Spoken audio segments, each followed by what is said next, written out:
Coming up on episode 91 of the Upful Life podcast. I mean, I spent weeks and weeks and weeks on the pre-Grateful Dead Garcia, going around to all the places he lived and interviewing, his aunt, his great aunt, and, various people from his childhood and people who knew him in Palo Alto. And so, I would get really immersed in these things. And in those days, there was essentially no internet. So I couldn't research on the internet. So I would go to libraries, and I would go down to the Palo Alto Public Library, for instance, and, find him in the phone book or find out where Magoo's Pizza Parlor, where they first played, was. And I'd go by there and take pictures and stuff like that. I remember, being at interviews and whoever I was talking to, just kind of breaking down and crying, because it was still fresh and raw and emotional for them, because it had only been a few months since he died. And I shed a few tears there along the way too. I knew people who didn't want to go see any of the bands when they first started after Jerry died, and all that kind of stuff. And I felt the exact opposite. I wanted to see the bands that Bobby was doing, or Missing Man formation with Vince became one of my favorite bands for a little while. They had Steve Kimmock on guitar. Obviously they hit everybody differently, but there's some essence of the Grateful Dead that appeals to people in a certain way. And I think we all experience it in the same way on a certain level.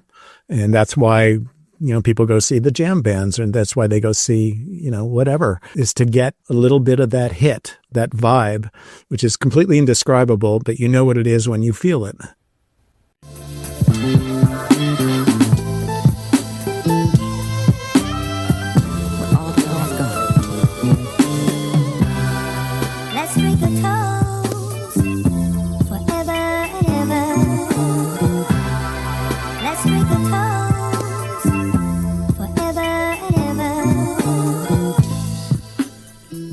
Yes, indeedy.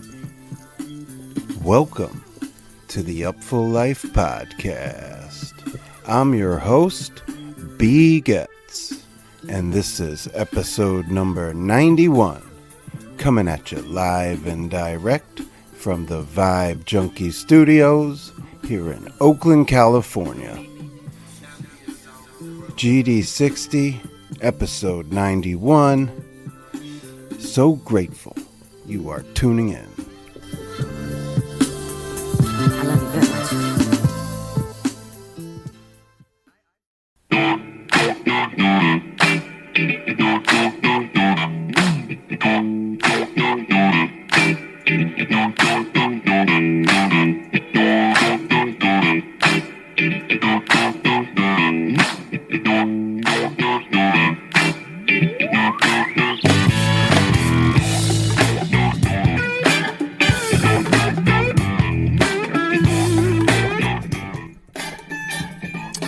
Yes, indeedy. I'm so stoked and so proud to announce this sponsorship, partnership, brotherhood with my man, Aaron Schwartz. Aaron Schwartz Art. One word. AaronSchwartzArt.com. Ink paintings on photographic paper. Now, if you know, you know. The dude is a one-of-a-kind talent, and he's never really sold his artwork commercially. It's never been available commercially. But it is available exclusively through Upful Life in partnership and celebration, because Lettuce is back. New album, Let Us Cook, coming in December. New track, you're hearing it in the background right now, Gold Tooth, out now, wherever funk is found. In the meantime, go to AaronSchwartzArt.com. On the left-hand side, you'll see a Let Us Play series. It is 6 separate portraits. Each band member, Adam Deitch, Eric Benny Bloom, Nigel Hall, Eric Jesus Coombs, Ryan Zoidis, Adam Shmeen Smirnoff, and then you got the whole 6 members, one shot. Now, Aaron's artwork, it's in a league of its own. He's a South Florida native. Born and raised in Miami, his medium can be best described as ink painting on photography, not photoshopping. It's photo peeling, because Aaron has mastered his own technique peeling layers of photographs, combining ink and solvents over the photo's remaining image. Each photographic tile becomes its own composition. In many works that Aaron's created, those compositions fit together in a larger masterpiece, such as Let Us Play. The process was discovered over 20 years ago. He was using materials in a rather unorthodox way, and it came together magically. And ever since, he's been creating art with this process, pushing the technique and envelope in various ways. If you get close to the art, you can see and recognize the images underneath the painting. It's in a mosaic style paintings that will take 2 to 3 weeks to complete from conception to completion. Each photo process can take hours to finish. There's a short time-lapse video if you want to check out the process. There's no formal form or any kind of commercial purchase. Aaron would like to deal with people on a holla by holla basis. Check out the Let Us Play series if you like what you see and you want it for your wall. Makes an amazing gift for a loved one, a friend, or a Lettuce Funk super fan. There's a contact button on the left-hand side. Go to that, fill out that little email form, and he'll get back to you in short order. Let Us Cook is the new record. Gold Tooth, the new funk track. Aaron Schwartz Let Us Play series, exclusive partnership with Upful Life. How cool is that? Shout out to my man and to the boys in Lettuce and the whole Lettuce Funk army. Y'all know what it is.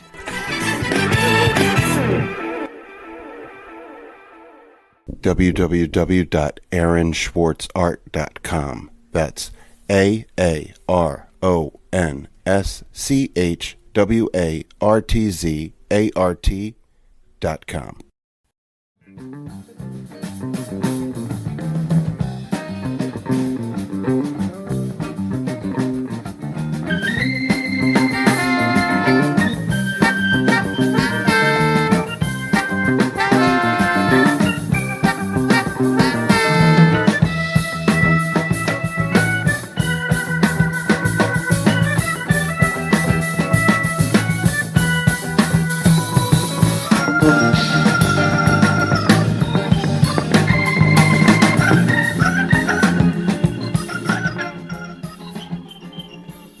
Yes, indeedy. Had to let that reconstruction ride out just a little bit to kick this one off. Episode 91. In celebration of GD60 coming to town this weekend. I'm recording this early in the week, and the festivities kind of kick off on Thursday night. 3 shows over the weekend. Dead and Company in Golden Gate Park. It's massive. You got Billy Strings opening Friday, Sturgill Simpson Saturday, Trey Anastasio on Sunday, and a whole cottage industry of extracurriculars, after parties, exhibits, art, and leisure, the whole niner. And I had to start it with my favorite Garcia side trip, Reconstruction. That's Garcia reuniting with Merle Saunders, John Kahn in the mix, Reverend Ron Stallings, Ed Neumeister, the great Gaylord Birch from Oakland on drums. This is my shit. I wrote an article about it in 2020 for the 25th anniversary of Garcia's passing. This band only existed for 9 months. And I'll drop a link to that feature in the show notes. And we might talk about it a little bit on this episode as well. But first and foremost, please like and subscribe. In fact, apply some pressure to that subscribe button, or even smash that subscribe button. It really helps getting the pod out to the people. And if you're picking up what I'm putting down and you have the time and are so inclined, please rate and review the Upful Life podcast, preferably on Apple Podcasts, but whatever platform you listen to is all good with me. In fact, you can leave comments on individual Spotify episodes now. That's pretty cool. You know what else is cool? When people holler at me, tell me what they think of the show. Send me an email, b.getz@upfullife.com. I love to hear from the people. Reflections, suggestions, constructive criticisms, or just tell me how, I'm doing. I really appreciate it. You know what else I really appreciate? When people throw me a couple of dollars for making you holla. You can just go to upfullife.com. At the very top menu, there's a support button. It goes to my Venmo. And I'm appreciative of any and everybody that sends me a few bones for doing the thing. And if you don't use Venmo, just shoot me an email to b.gets@upfullife.com. I'm sure we can figure something out. And speaking of upfullife.com, got a whole lot of stuff up there from this summer. You can check out, going back to my huge piece on Jazz Fest in New Orleans to kick off the summer. I've got a love letter to High Sierra from just a couple weeks ago, a piece about Rising Appalachia. We had the Vivica Hawkins benefit show here in the Bay Area, raising money for her to battle back from the strokes and brain surgery. Shout out to Viv. Most recently, I wrote about the fish from Vermont, Saratoga Springs, night 1, SPAC 1, Friday night. And it was a hell of a weekend up there at SPAC. And you can check out a bunch of stuff on Live for Live Music, of course. And my article appeared there, and you can read it on upfullife.com. You can read and listen to all things that I put together, that I put out into the ether on Upful Life. I appreciate everybody who supports and takes an interest in the content that I create. And with that, let's get into episode 91 for GD60. Yes, indeedy.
Yes, indeedy.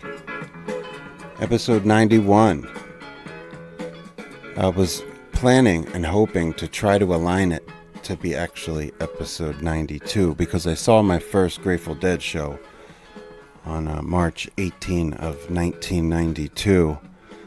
However, that would have meant I discovered the Grateful Dead, and indeed I did, Summer Camp 91. So that'll have to be the symbiosis right there. And I really love this Eyes of the World, the breakbeat intro from Billy Kay. The way they just kind of just funkify it on the drop. It's a unicorn in the canon. If someone else out there's got another one of these, breakbeat, funkified, zigaboo intros to Eyes of the World, please send it my way. But this is June 18th, 1974, Louisville, Kentucky. Classic. Always love this tape. Kind of the end of my favorite era of the GD, which begins in the fall of 73 and kind of goes through the beginning of summer of 74. But we're going to be talking a whole lot of Grateful Dead minutia today. Jerry Garcia stuff, the deep end of the well, if you will. It is indeed my honor and privilege and pleasure and just a career highlight and an absolute just heart-filling experience to welcome the great BLAIR JACKSON to the Upful Life podcast. BLAIR JACKSON has written about Jerry Garcia and the Grateful Dead for like a half century. From 1984 to 93, Jackson and his wife Regan McMahon published the Dead fanzine The Golden Road as kind of like a spare time hobby. And Blair has worked for numerous magazines, books over the years, most importantly to this discussion, BAM, Bay Area Music, which I'll talk about, and of course, The Golden Road. He published his first Dead book, The Music Never Stopped, I believe in 83. He's also involved in Going Down the Road, a Grateful Dead traveling companion. He's worked with professional audio trade magazine Mix. He lives here in Oakland, not far from me. We're quasi-neighbors, which is mind-boggling. But specifically, Blair is the author of Garcia, An American Life, which came out in '99, and I believe it to be the definitive biography of Jerry Garcia. And it's such a human story and portrait and telling of a man's journey through this life.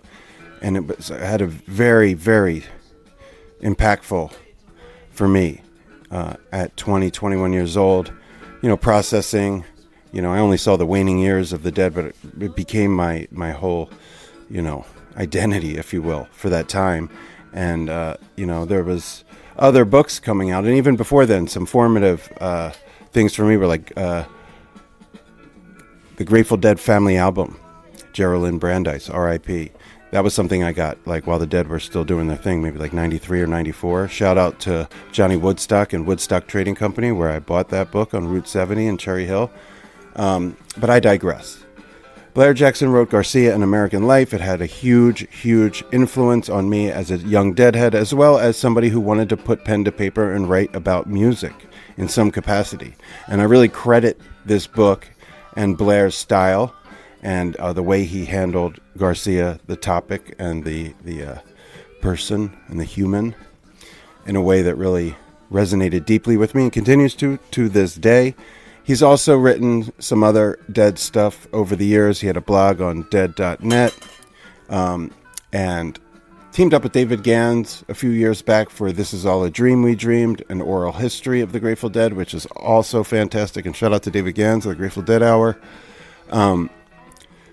I ran into / plotted to meet Blair. There was another book event, a book talk at a bookstore in Marin County, and with you'll hear a little bit about it. But Len Delamico, Friend of the Devil.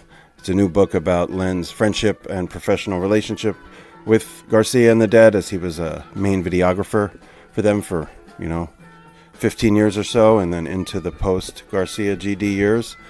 And so Blair was hosting that book talk. I made my way up there, had the pleasure of meeting David Gans, Len, and Blair Jackson. Gave Blair my card, and to my quasi-surprise, he called me a couple weeks later saying he was down and that he lived close and we were going to do it. And we met up not once but twice. So I want to say thank you in advance to Blair for making so much time for, I'm 47, but juxtaposed to him, I am in the beginnings of this music journalism journey. And so he really gave me not just a few hours, but open book, very articulate, very nuanced, just very beautiful and heartfelt recollections, reflections, revisiting his own journey and that of the Dead and Garcia and all the tentacles that have come out of it over the years. And with that, I think that's a pretty solid introduction. And let's get into episode 91. Blair Jackson, the author of Garcia, An American Life, publisher of The Golden Road, and a whole lot of other stuff we're going to hear about. Yes, indeedy.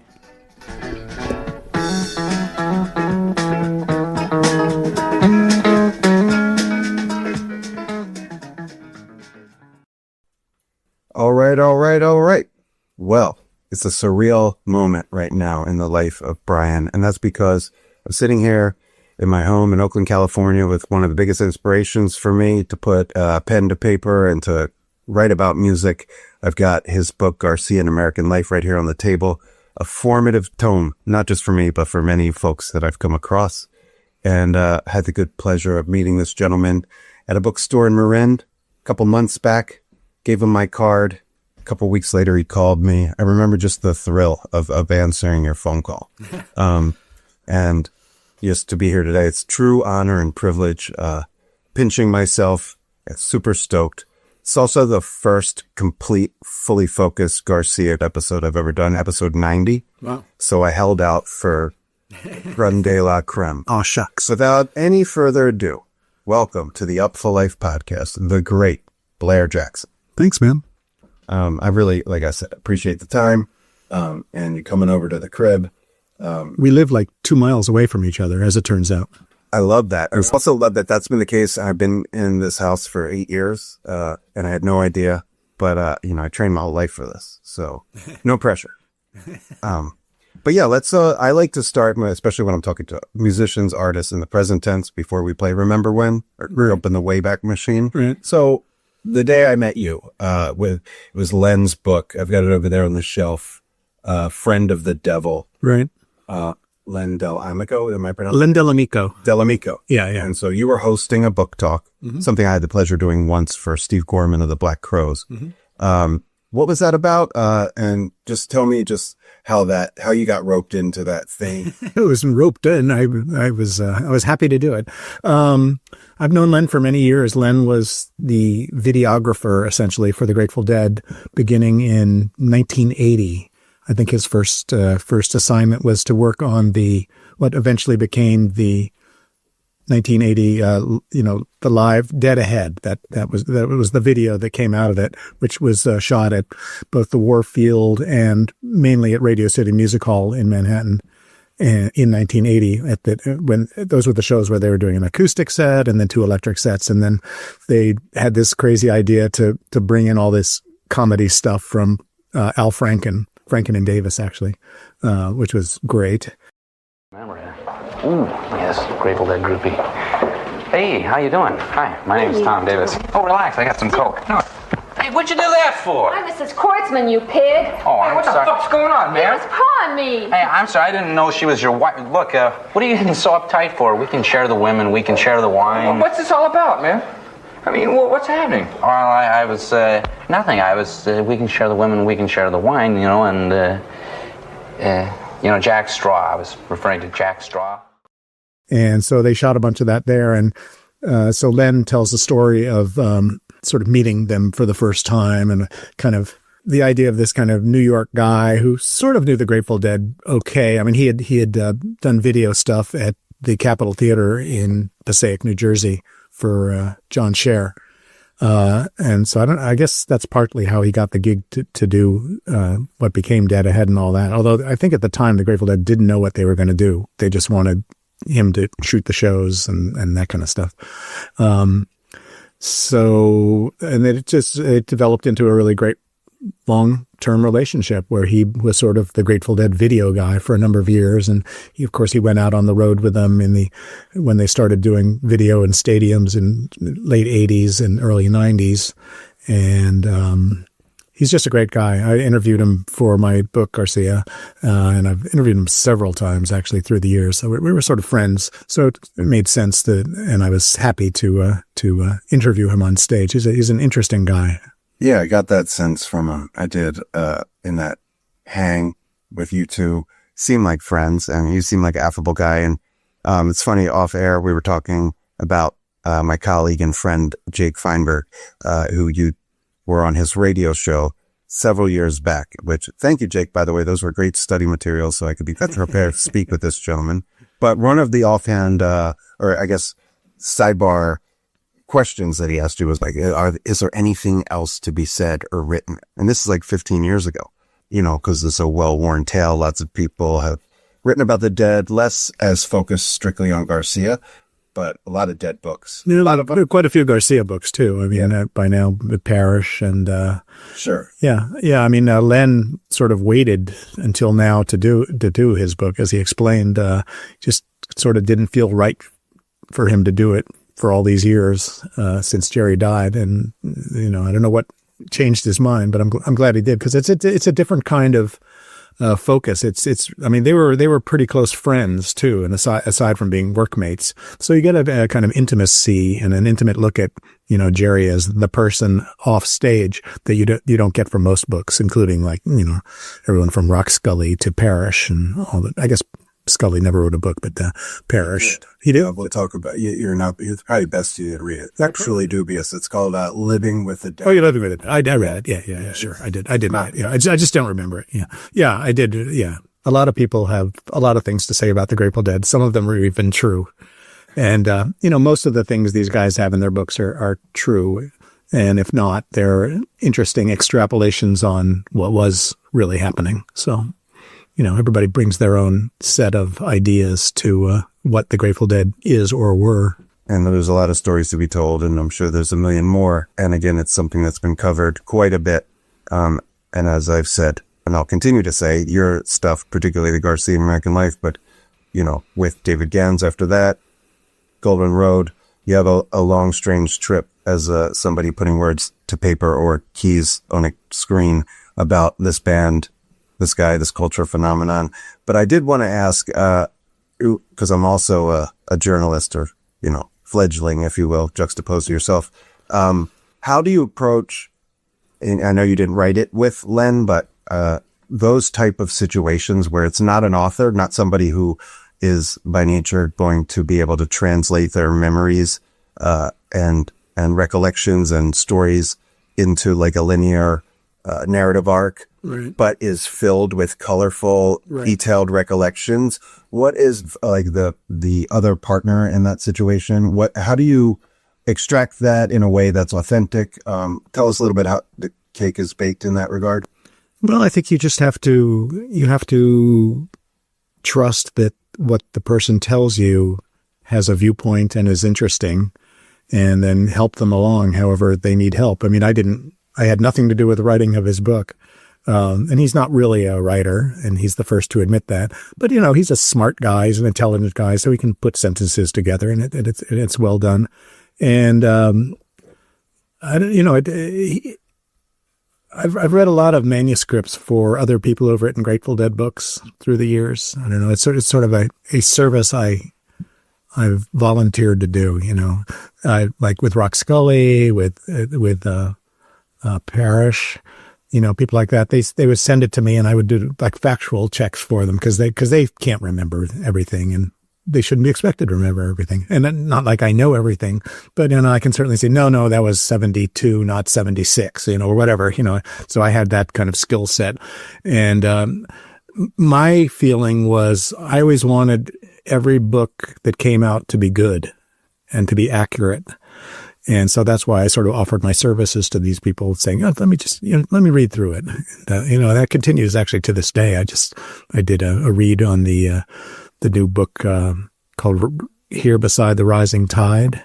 Here beside the rising tide. That's coming out fairly soon, which is kind of a socio-political history of the Grateful Dead by a Los Angeles Times writer. That's really excellent. But, you know, he wanted my expertise, such as it is, and I was happy to do it. And again, just because in service of having the record on the Grateful Dead be as thorough and accurate as it can be. Well, we appreciate that in numerous ways, not the least of which is, you know, everything that came with the Grateful Dead, whether it's the enhancers or the long journeys from city to city. I mean, and just in my experience, knowing that life, being able to parse the particular details, what tour, you know, what was debuted when, all that kind of minutia that seems maybe somewhat unnecessary, but to Deadheads, it's the core essence. So for you and me, that kind of authority for people like, hey, check my work, you know, that's much appreciated. And especially with a guy like Parrish, who was, you know, along for the ride and with Garcia for so long, I imagine that had to be a cloudy recollection. Yeah, unfortunately, he didn't take some of my suggestions. So there's still some mistakes that I flagged, but these are, you know, I still enjoyed the book. You know, I take it all with a grain of salt. He's an interesting character, so. And people as they get older, they don't remember things the same. There are stories right now. If all of us are sitting around, everybody alive from the Grateful Dead now, whoever on the crew, and we talk about, remember that night in San Diego when this happened? Everybody remembers it a little different, you know, and sees themselves in a different role in it. I was leaving Park City Song Summit, which I were done there to cover for 2 years in a row. And on the second year, they'd had him and his sidekick, whose name escapes me right now, doing like a story time, you know, with Parrish. He spins a good yarn. Does he ever? And it's funny. It's like, man, how do you remember these details? But that being said, I had to leave early. I wanted to cover this show here in the Bay. That was on Saturday night, so I had to get a cab out early. And what do you know? The people in the lift with me were Parrish and his buddy. That's both really funny. 45-minute ride from Park City to Salt Lake City. I just got to yuck it up with Parrish, who I'd, you know, shook his hand once or twice before, but didn't have any relationship with. And it was great. It was very fortuitous. And, you know, that guy is a character. And I think that, you know, it's important because we need those lived experiences, those first person narratives, but we also need, you know, the core, like historical record. I think there's a need for both. What happens, and I don't want to get off the tangent too much, but is some folks like a Rock Scully, the entertaining, the circus, the crazy, becomes to take precedence over the actual facts, and that's when you get into no man's land. And as long as you know what it is going in, then I don't mind him not covering every base. You know, I mean, what's Rock Scully going to talk about? He was, you know, the manager and road manager, and saw all these interesting and sometimes sordid scenes, and he thought that was interesting, and I thought it was interesting too, actually reading it. So, you know, again, you take it with a grain of salt. Give it to me. I got to have it. Some of your love, that's all I need. 'Cause I'm a big old man, and I sure get hungry sometimes. Just a little bit hungry for your love. And what I ever need is just a little bit more to keep me going on. Yes, I do. because I know you moved out here in 73 to the Bay Area. If you could just give the listeners a brief rundown of where you're from and maybe the first few years of your journey, going to see concerts, first seeing the Dead, and that initial embryonic chapter. Sure. I was born in London in 1953. My father was a foreign correspondent for United Press International. Then we lived in Rome for 3 years. Then after that, he got transferred to New York, where he eventually got a job as an editor and writer, mostly a writer in those days, for Time magazine in New York. So I was brought up in the suburbs of New York, Pelham, New York, which is in Westchester County. You know, in terms of music, like a lot of guys from my era, you know, the first people I liked were teen idols. Bobby Rydell was my personal favorite, the pride of Philadelphia. Bobby Rydell, I guess he was. Let's fly way up to the clouds, away from the maddening crowds. We can sing in the glow of a star that I know of, where love and joy, peace of mind. And, you know, Chubby Checker and all those people and whatever the hits were of that day, whether it was the Shirelles or, you know, all the different folks who were around, buying some teen magazines even, you know, 16. You know, when you get to high school, though, things begin to change. For one thing, the Beatles, of course, were the kind of through line from 1964 on.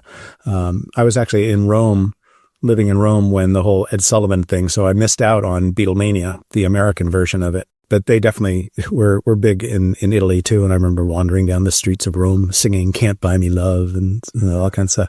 Yeah, I bought the singles on the Parlophone label, which was the Italian version of the Parlophone label in England. So when we got back to the United States, the Beatles were just starting to do Rubber Soul and obviously Revolver after that. So Revolver, I guess, was, and specifically before, was it before or after Revolver? After Revolver, Penny Lane and Strawberry Fields. Those were kind of mind-opening things that were unlike anything else that was on the radio and was so influential on other bands who started to do weird stuff. And I always kind of had a penchant for the odd stuff, I guess you'd say. You know, I love Strawberry Fields Forever. And so that's a little bent and twisted. Well, let me take you down, 'cause I'm going Strawberry Fields. Nothing is real. I need you on Strawberry Fields forever.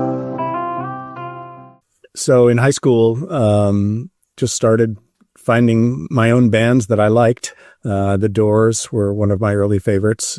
Loved their first two albums.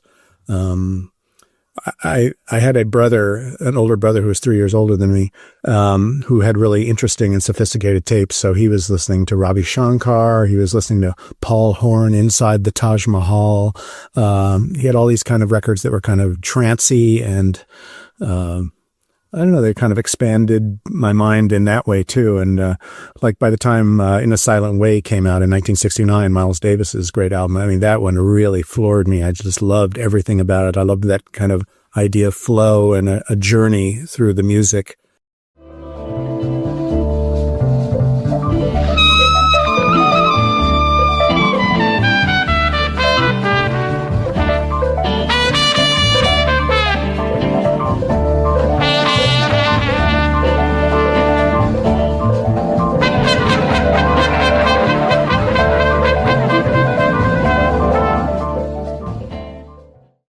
So that's sort of what I started looking for, although I didn't find it that much. And then just as a FM radio listener, once FM radio came in to New York, the New York area with the WNEW, they were playing cool stuff like Jefferson Airplane and Quicksilver. So I remember buying Surrealistic Pillow and After Bathing at Baxter's, Crown of Creation from the Airplane, and buying the first Quicksilver album. I remember buying that in New York City, going all the way into the city to go to the Record Hunter because it was the best record store in the area, but a long way away from my house. And buying the first Quicksilver album. And I would just sit in my basement endlessly listening to The Fool, which was like 12 minutes or something, this great kind of long, drawn-out track.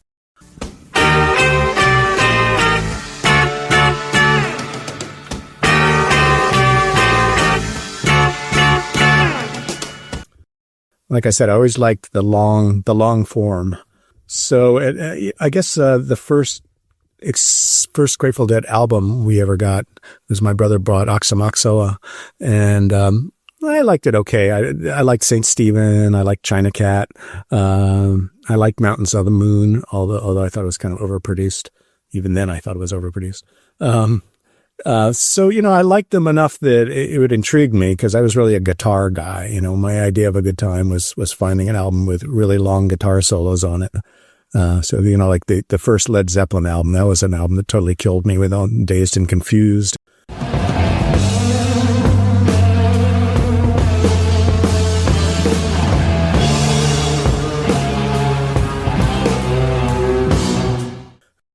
In January 70, we were supposed to we had our first tickets for a Grateful Dead show at the Fillmore East, which would have been my first Fillmore East show too. I'd only been to 2 concerts previously. I'd seen The Doors in Madison Square Garden in January 69, which was great.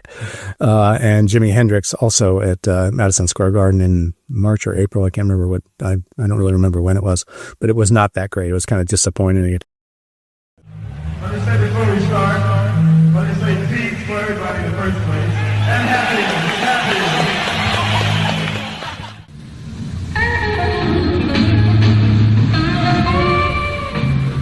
If my baby don't love me no more, hey, I'm getting well down. Passes the wind.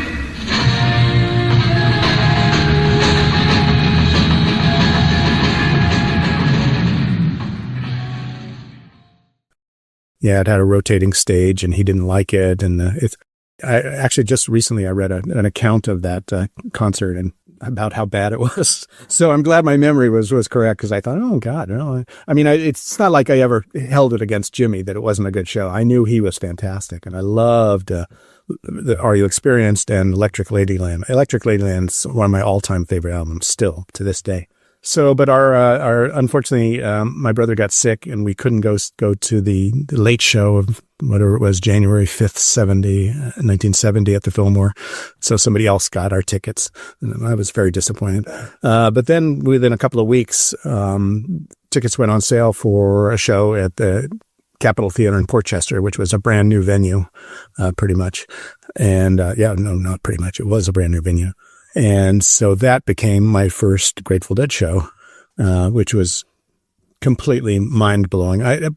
Before this, I should drop back 1 minute, is, Live Dead came out in November 69, and I bought that, and that blew me away. And that's when I started thinking, ooh, these guys are really onto something. I mean, there was no comparison between Oxymoxoa and Live Dead. And so, Dark Star, St. Stephen, the 11, I mean, I was completely floored and KO'd.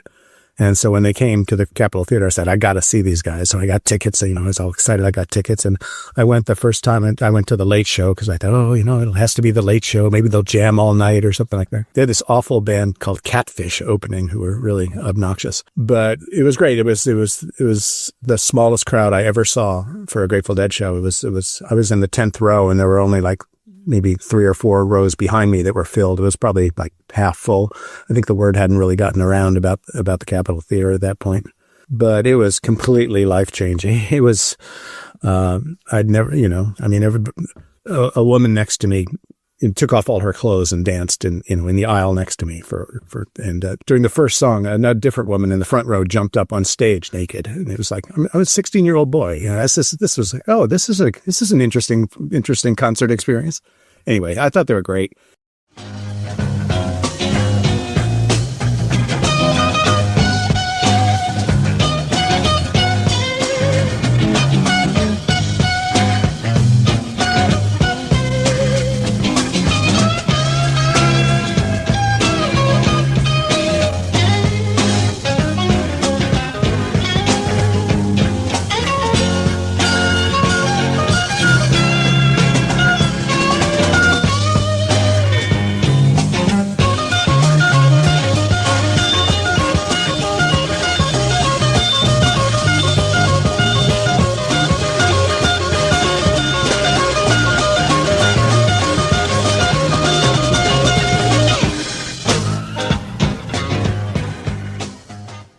It's so overwhelming when you don't know what the Grateful Dead are going to be, because even if you've heard them on record and even heard them on Live Dead, which was really a great capturing of them, to actually kind of see the interaction on stage and hear this bass that's unlike anything you've ever heard of or even imagined could be a bass, and Garcia obviously, and they in that stage they were still doing. They did a brief acoustic set in the middle of the first set. See how everything lead up to this day, and it's just like any other day that's ever been. So I said, I got to keep going to this. So then during 70, they played the Fillmore East a lot, just by happenstance. I mean, New York was already becoming kind of their biggest area, I guess it was. So I got to see, I think one show out of, there were 3 different runs they did at Fillmore East in 70. And I went to one show in each of those, and which was always an ordeal for me, because living in the suburbs, we had to take a train in and then take a subway down to where the Fillmore East was in the East Village. And then, the shows were always going so late that we'd get back to Grand Central Station and there would be no train back until 7:30 in the morning or 6:30 in the morning. I can't remember which it was. And we would literally sleep on benches in Grand Central until it was time to go back there. So that was an ordeal, but it was a fun ordeal. And I had a couple of running partners who were into that sort of thing. So, after that, it just kept going. I mean, they kept coming back east, and the venues changed a little bit. I went to two of the other closing of the Fillmore East shows in April 71, literally sitting in the back row of the balcony for one of them. It was still one of the greatest shows I ever saw. 4/28/71. Spanish lady come to me, she lays on me this rose. It rainbow spirals round and round, it tremble and explode. It left a smoking crater of my mind, I like it blown away. But the heat come round and busted me for smiling on a cloudy day. Coming around. Just because of their popularity, they could still play a place like the place where they played in April 71 at the Manhattan Center, the Manhattan Center Ballroom. There's totally overcrowded, oversold shows, but they were great. But then they started playing bigger and bigger places.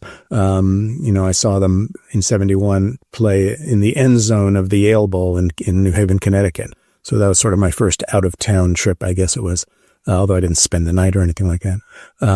And then they started in 72 and into 73. They played Roosevelt Stadium a couple of times, and I went to 3 shows there, 1 in 72 and 2 in 73. And that was kind of grim. I mean, they were great shows, but I didn't like being in a big old decaying stadium. It was a minor league ballpark, I guess it was, and it was long past its prime. John Scher is the one who started booking things there, and he's still, of course, the major deal. In the fall of 71, I went to Northwestern for the first of like a year and a half there. And I liked the college. I didn't really like being in the Midwest that much, although I liked Chicago.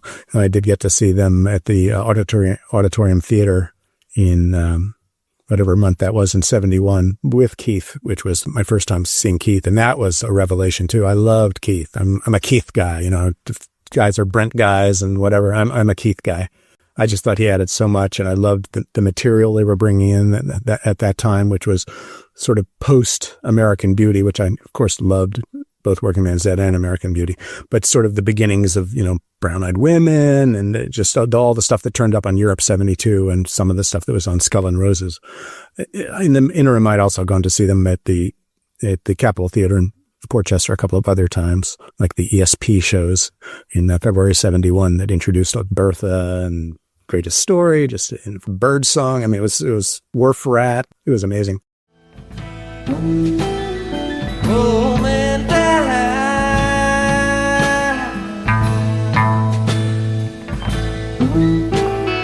way down, down, down by the docks of the river.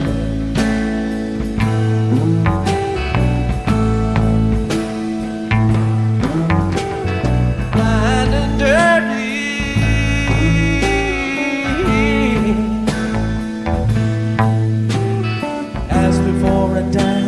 A dime for a cup of coffee.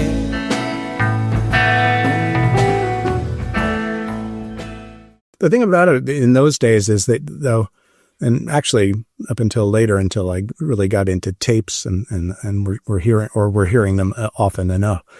You know, a show would happen and there would be new songs, and I had no idea what they were. I just didn't have a clue what they were. You know, Bird Song. How do you know what that is? You know, or how would you ever know the Greatest Story Ever Told was called Greatest Story Ever Told? It's not mentioned in the song. So, you know, once I'd been to a show, it kind of left me immediately. And it's not, I hadn't developed the deadhead space of trying to remember everything. Oh, I remember they did Uncle John's Band into so. No, I had no consciousness of that until much, much later, many years later. It never occurred to me to like memorize what a show had been or anything like that. You know, if my brother or somebody asked me, what did they play? Well, let's see, they did Uncle John's Band. They did, you know, it was very vague. Do you remember what it felt like to hear those songs, like those iconic songs the first time? Did they, you said they left you, so Wharf Rat or Bertha wasn't like an earworm that you were like, oh my God, this song? No, it became, well, at the time you're experiencing it, it felt that way. It's like, this is unbelievable. But, you know, by the time my first Bertha was over, they were on to whatever the next song was, and Bertha was out of my mind, and then it didn't come back to my mind until I heard it again live. Because I had no tapes. I had bought a couple of bootleg albums at Gaelic Park in the Bronx in 1971, August 71, I think it was. And that was cool, having so I actually got to hear some of these songs, you know, on an album, unauthorized, of course. And I kept buying bootlegs for years because I didn't get into taping until, you know, the late 70s, really. David Gans is really the one who got me into taping, probably around 76 when I met him. He was already kind of assembling tapes, and he would get something. Oh, I just got this in. Oh, great, check it out. You know, so that's when I got into that a little bit. But even then, I wasn't like a diehard, got to have everything. I don't know. I wasn't hooked in with those people. I didn't know what to look for, or I didn't even know to look for the shows I'd been to, some of which are on tape and some of which are on shitty tapes, you know. But anyway, so I after Northwestern, I was there for a year and a half. Didn't really like being in the Midwest, so I went to Tufts for one semester outside of Boston in Somerville, Massachusetts. And got to see the Dead one time while I was there, which was an awful experience, but a pretty good show. I learned many years later when they released it on Dick's Picks, I think it was. It was Boston Garden, 73. I just, it was the only time I ever bought tickets at the day of a show. I went down and bought tickets, and I was like way up in the back. I'd never been to Boston Garden. I had never seen them in an arena either. And I just thought the sound was awful. I couldn't really tell what was going on. And, like I said, subsequently, I'm like, oh, wow, the beginnings of Weather Report Suite, or, I don't know, they were doing all that, starting to do all that great 73 stuff that they had introduced in February. But I didn't know that then. It just kind of, I wasn't in a good mood. It was, it happens, unfortunately. Sometimes you're not in the right headspace, and I was not in the right headspace. I went alone, which was fine. I actually like going to shows alone, and I went to a lot of shows alone. So I drove out in 1973, and the day after I arrived in the Bay Area, driving my little red Toyota, the Cherry Lemon, as I called it, I was staying with my brother up in the Oakland Hills, and one of his roommates said, "Oh, you should go see the Dead. They're playing tomorrow at, or they were playing that night actually." He said, "We should go tomorrow and see them at Winterland." And I didn't really know what Winterland was even, So he took me to Winterland for my first California Dead show, and that was quite an experience too. I mean, it's an amazing show. They released them many, many, many years later as a Winterland 73 box, I believe it is. Some little 3 shows, and I went to the middle show, which had, again, this is something I never would have registered with me one way or another, but it has like one of those playing Uncle John's, Morning Dew, back into Uncle John's, and Palindrome, right?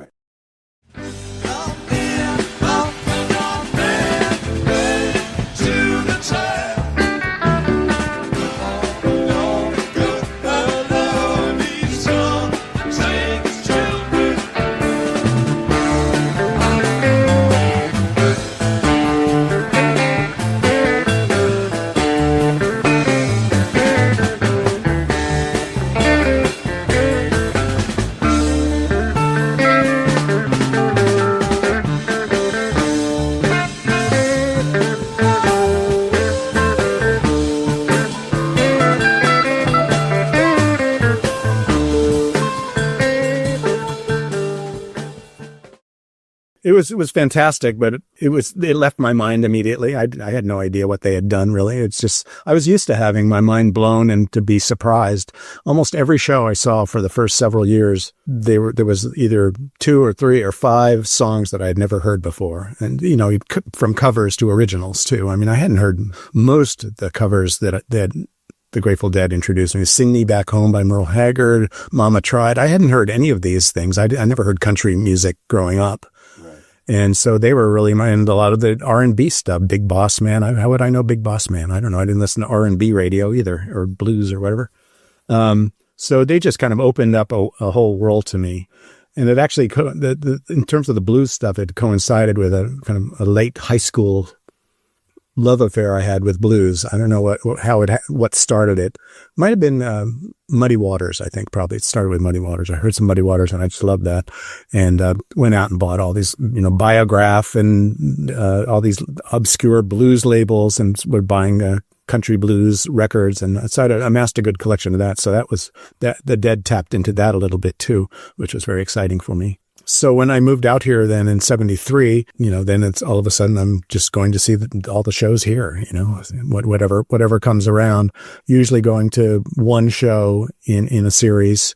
And I think it wasn't until, at Manhattan Center, I went to 2 shows. That was the first time I ever went to 2 shows in a run. I think the Dead played in Winterland in February 74. Those would have been the first ones after I was settled. And I think I went to 2 of those 4. I can't remember how many there were, but I would generally try to go to 2 out of the 4 or 2 out of 3. For some reason, I didn't know this, but I would tend to space them out one to the next, not knowing that it's much more likely that they would play different stuff on the in between. It never occurred to me that there was any kind of rhyme or reason to what they played. Everything just seemed completely surprising and wonderful.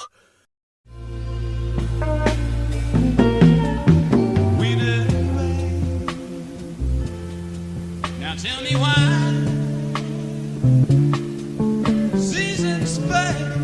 And roses died. The answer came, the wind and rain.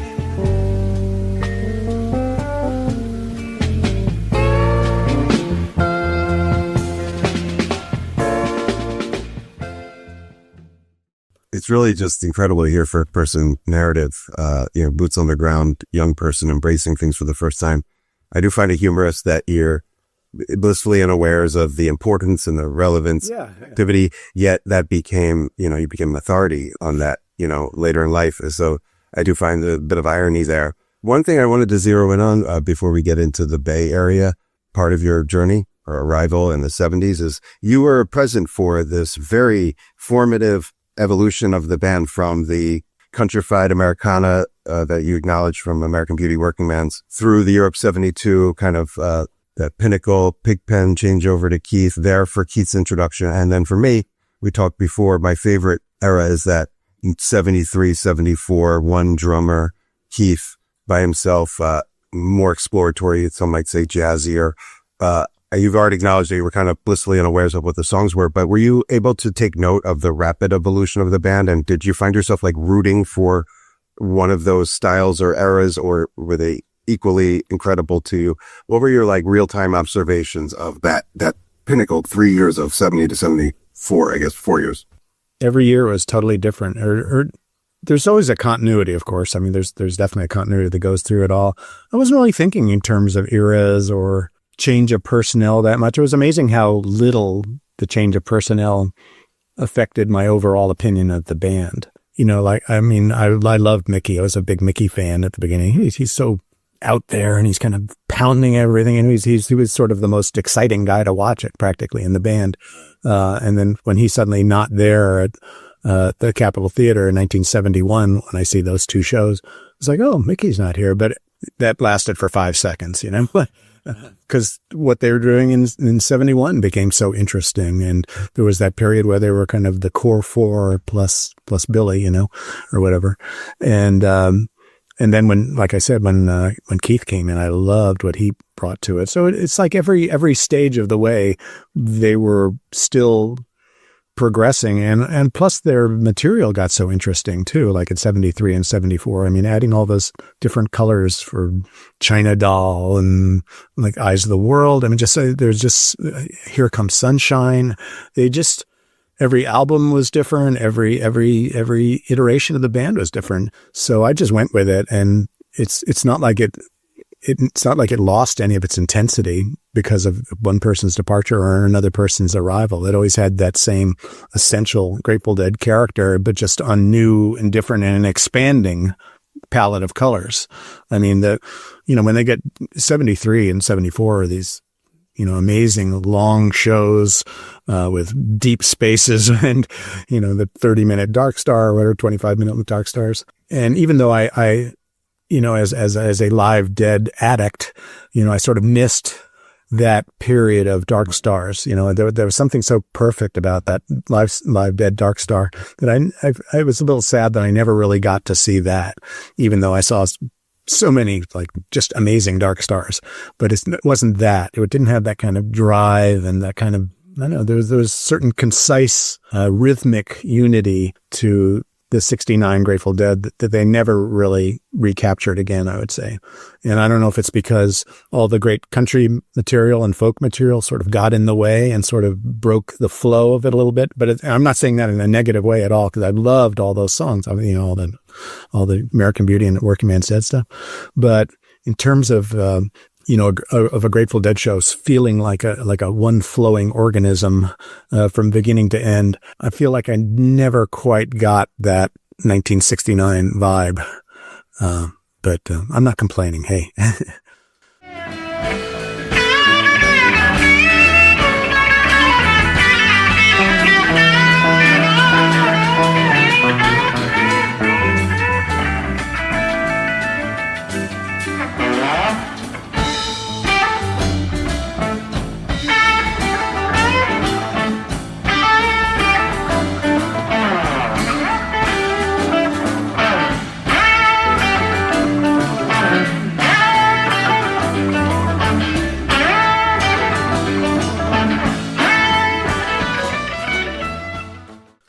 I mean, yeah, it sounds like you just missed it. You got, started going to shows in February 70. So March, yeah.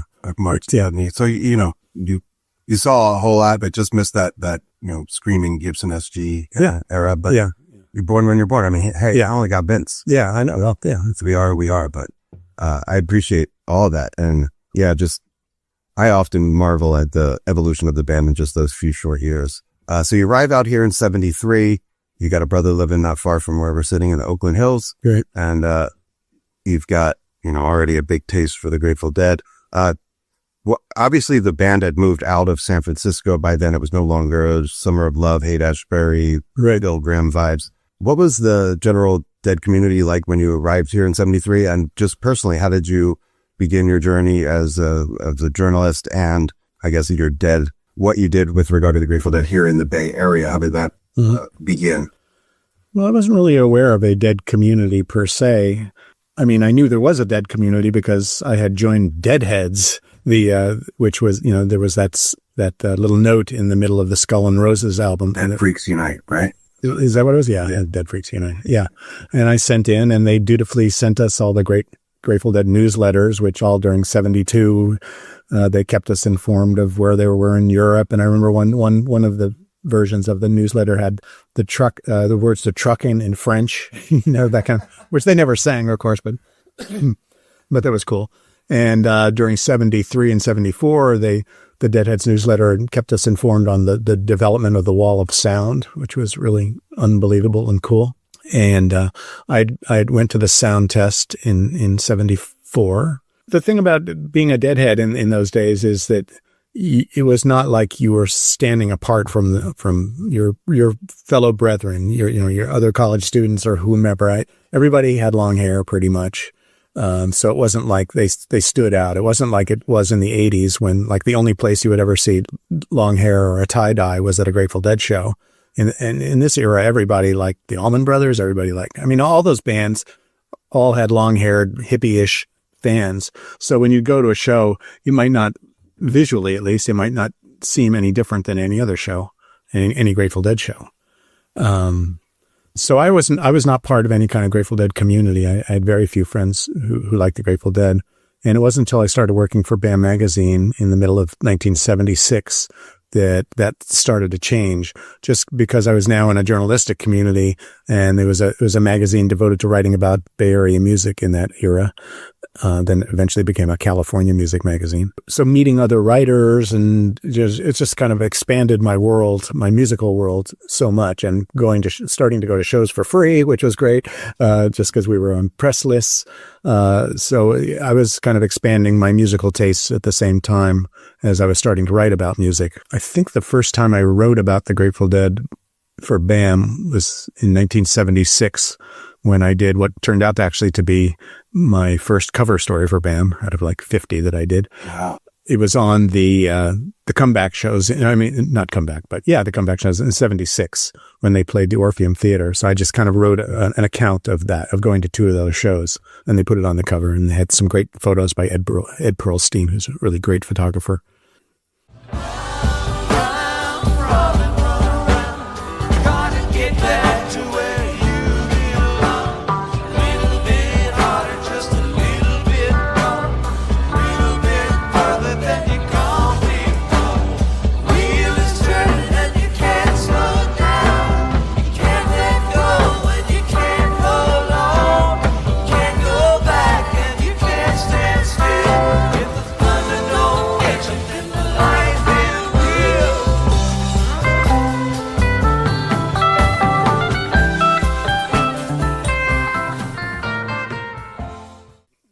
And I guess that sort of opened the doors to writing about the Grateful Dead for me.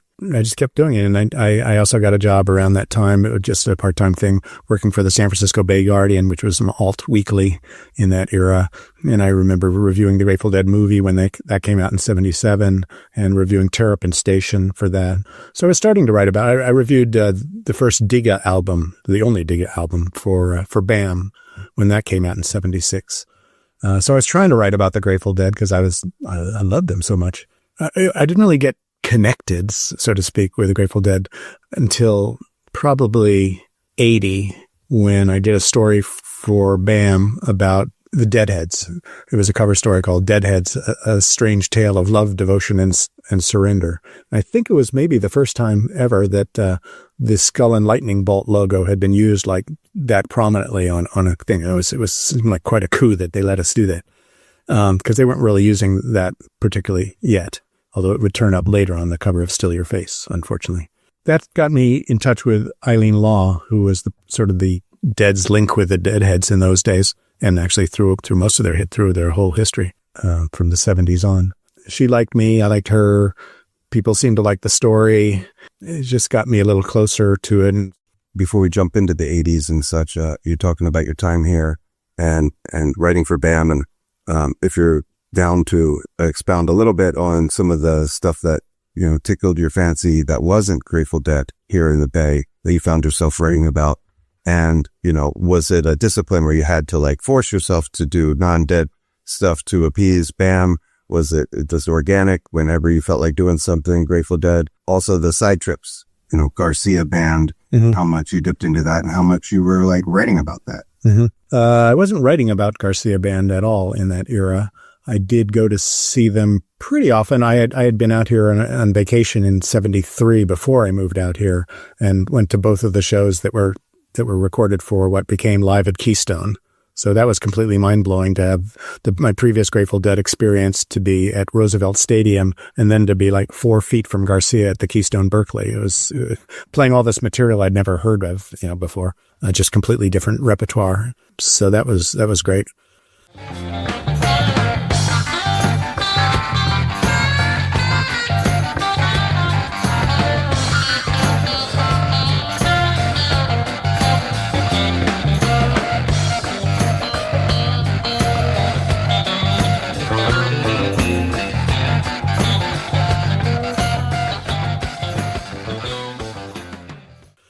And I would go, you know, he played around a lot, and I would go occasionally. It's not like I made a point to go see every Jerry show.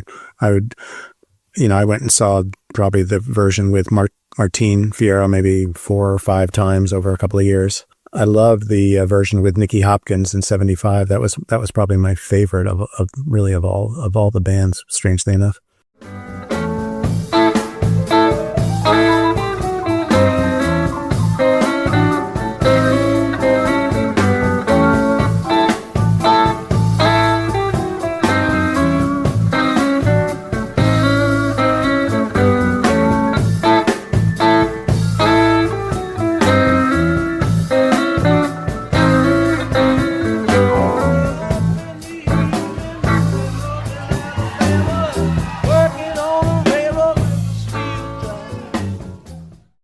And then the version with Maria and Donna was great.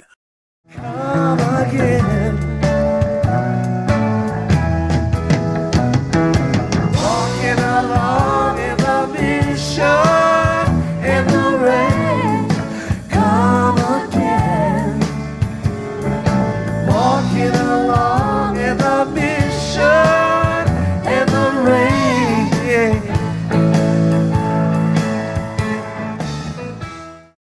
But yeah, I mean, it was, you know, I wasn't as passionate about it as I was for the Grateful Dead, and I certainly never would have kept a song list from it.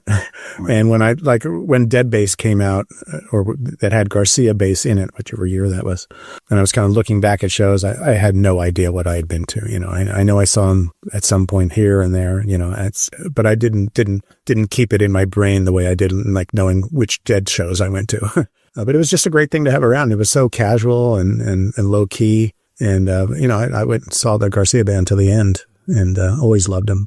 Yeah. Likewise. I was a huge fan. I still am. Played Garcia Band almost as much in my personal life. And I only got to see one show in November of 93. Quick note from the host here. You know, this is the portion chronologically where I ask him about Reconstruction, my favorite Garcia side trip. 9 months in 1979, jazz funk with horns, the return of Merle Saunders, Gaylord Birch, Oakland funk drummer on the kit. Unfortunately, a piece of this conversation The audio was banged up and frankly unsalvageable, so I just wanted to let y'all know I did not miss that one. I asked him his thoughts on Reconstruction. He was not really a fan in real time. He caught them once, the horns kind of threw him off, but he acknowledged later in life he's grown to appreciate the Reconstruction project, and I did strongly advocate for Reconstruction as my personal fave.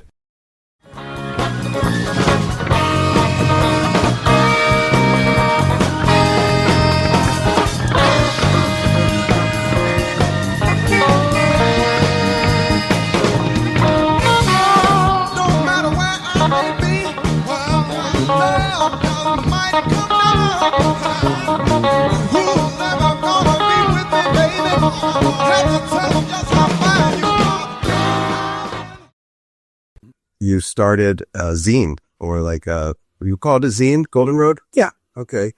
These are the days when zines, punk rock zines were around, and you talked about Alt Weekly. It was a different time. I miss those Alt Weeklies. Philly. Yeah. A couple great ones. Obviously, Village Voice. You see the Guardian out here. So you saw a need. You talked before, you didn't realize there was a community. Then as you started to write for BAM, you recognized that there is one, and you sort of found yourself connected to the band, but also a member of the community, which brings us to the Golden Road. What was the impetus for that, and how did it go? Who contributed? Was there any interaction with the band? Was it embraced? I've looked at it online, but I was too young for that. So it was long gone by the time I started going to shows. Yeah.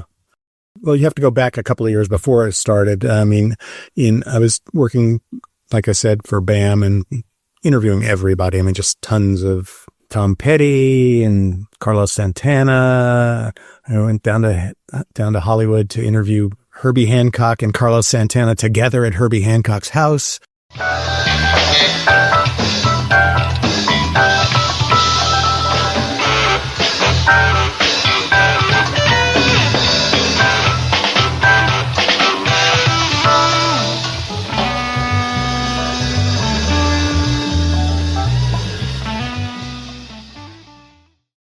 I was always doing stuff. I was covering a lot of new wave stuff, the cover story on Oingo Boingo. I did, I loved a lot of those bands. The Plimsolls, X, I thought were one of the great bands.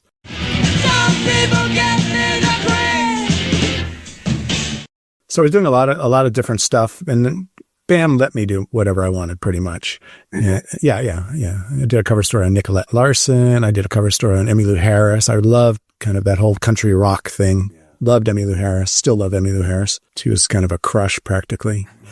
Love her on that Dylan record, Desire. That's why it's my Dylan. Yeah. So in 81, David Gans and I did 2 interview sessions with Garcia, which was cool. He seemed to like them and all that kind of stuff. And then in 82 into 83, I wrote a book called The Music Never Stopped, which was published by Delilah, a New York publisher. And it did really pretty well. It did okay, but it got a lot of publicity, and I got a lot of mail from deadheads. And around that time, I started thinking, well, I wonder if there's room for another Grateful Dead magazine, because at that point there was only Relics, which had veered off into covering Ozzy Osbourne and Blondie and all these other people. They had sort of lost their way, in my opinion, or lost their original mission. Let's put it that way. And I never was that crazy about Relics to begin with, although it was fine. So I thought, well, what? I know how to put out a magazine. I work at a magazine. I watch people lay them out, and I know how it's done and all that kind of stuff. So my wife Regan and I said, well, let's do it. Let's see if we can put out a magazine. And so we had some friends who had they weren't really friends at that point, but who had said, hey, if you ever want to if you want to try to launch this magazine, we'll leaflet for you on the East Coast tour. We never went to East Coast tours in those days. We were going to see the Dead a lot. In the early 80s, it's when they started first playing the Greek in 81, and then Ventura in 82, Frost in 82. So they were playing all these great places locally, and just we were getting more and more into it. So we had people leaflet the shows, and they said, yeah. That's we got a great response to that, because we sort of said, well, if we get X thousand responses to the leaflets or whatever, we'll do it. And if not, we won't do it. We did get enough. So it was just kind of the seat of our pants thing that we did in our spare time. I was working at, beginning in end of 83, I was working at the Mix magazine, which was it was an audio, it was recording and sound. Okay. I was there for 30 years, and Regan was working at the San Francisco Chronicle as a copy editor. So we both had full-time jobs, both in journalism. And then we would come home and we would work at our drafting board and drafting tables and work on the Golden Road. The Grateful Dead were, I don't know, I guess they liked me or whatever. So I got kind of good access to people. And, I think part of it was just being in the neighborhood and showing with the first issue that we were serious and into doing something that was going to be both fun and enlightening. And so kind of doors opened up for us. And my own inclination was always to write about stuff that I didn't know anything about or wanted to know more about, because I love researching stuff. It's my thing. And so like in the first issue, there was a really, really long article on the roots of various Grateful Dead songs. And a lot of it, I would just kind of go into record stores and buy the early copies of stuff to read the liner notes, or just sit in the record store and read the liner notes if they were open. If it was open, if it wasn't open, then I have to buy it. And, to try to find out the origin of, Samson and Delilah, going back to Willie Johnson, Blind Willie Johnson or whatever. So the things that interested me were things that I could get access to. Pretty early on, I was really intrigued by the cover of Anthem of the Sun always. So I said, well, I know TC, I had met Tom Constantin, said maybe he can get me in touch with the guy who did. And sure enough, he got me in touch with Bill Walker, who had done it, and turned into a great article about the origins of the painting for Anthem of the Sun.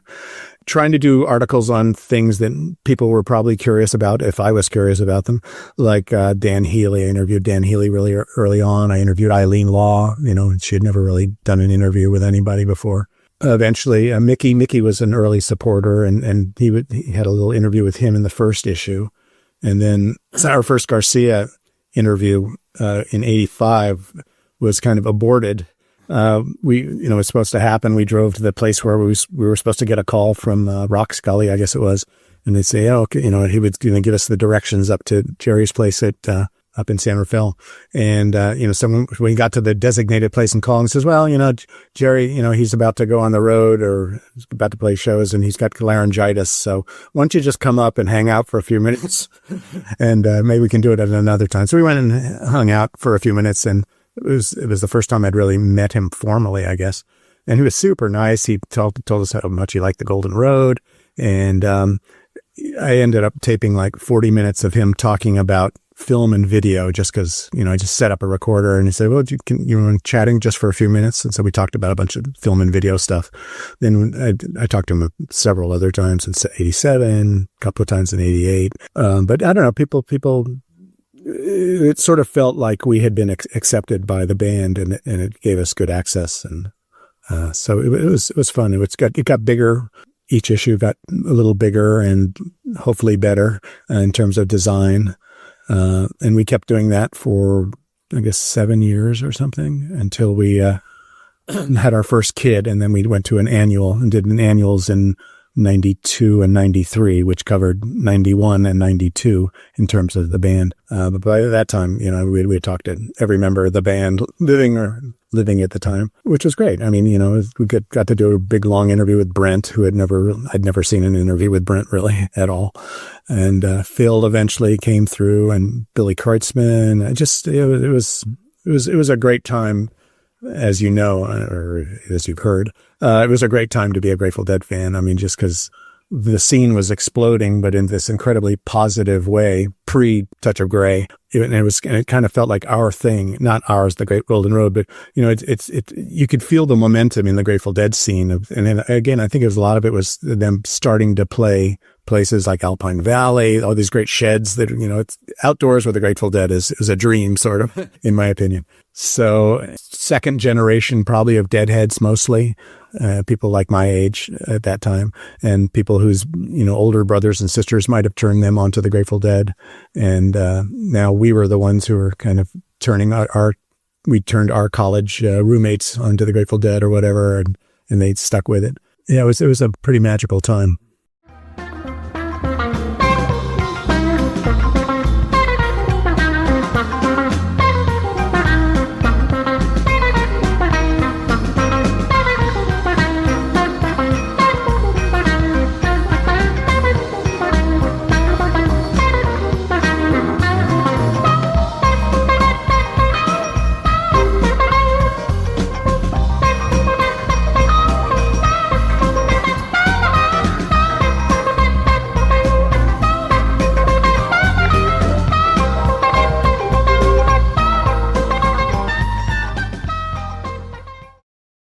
was still a tight knit, like, the organization, the staff, it hadn't ballooned into the giant org yet, right? Oh, absolutely not. When you were doing No. I mean, even all the way through 95, the Grateful Dead org, such as it were, was never huge.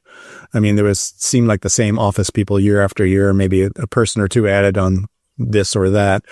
But, they never had a giant lavish headquarters, and they didn't have, rooms full of people answering telephones and that kind of thing. So, and it really wasn't until after 87, obviously, with Touch of Grey and the stadium tour with Dylan, and when it really started to seem like it was getting a little out of control.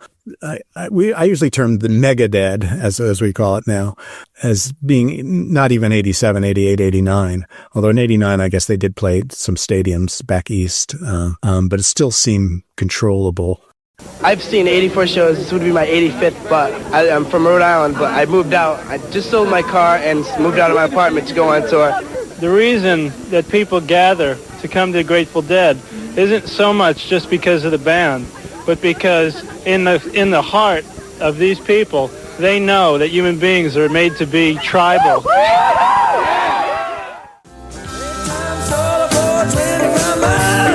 They call themselves Deadheads, and wherever the band goes, so go the Deadheads. Across the country, there are more than 100,000 card-carrying Deadheads, 30,000 here this weekend. Blissful to be at the sign of the Skull and Roses with those grizzled veterans of the 60s and still their heroes, the Grateful Dead.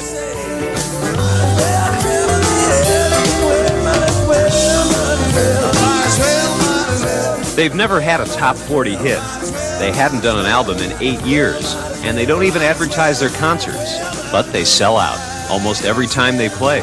In fact, during this week, they outgrossed Tina Turner, Huey Lewis, and every other single act. $375,000 for the 2 shows here, and all through word of mouth among loyal Deadheads.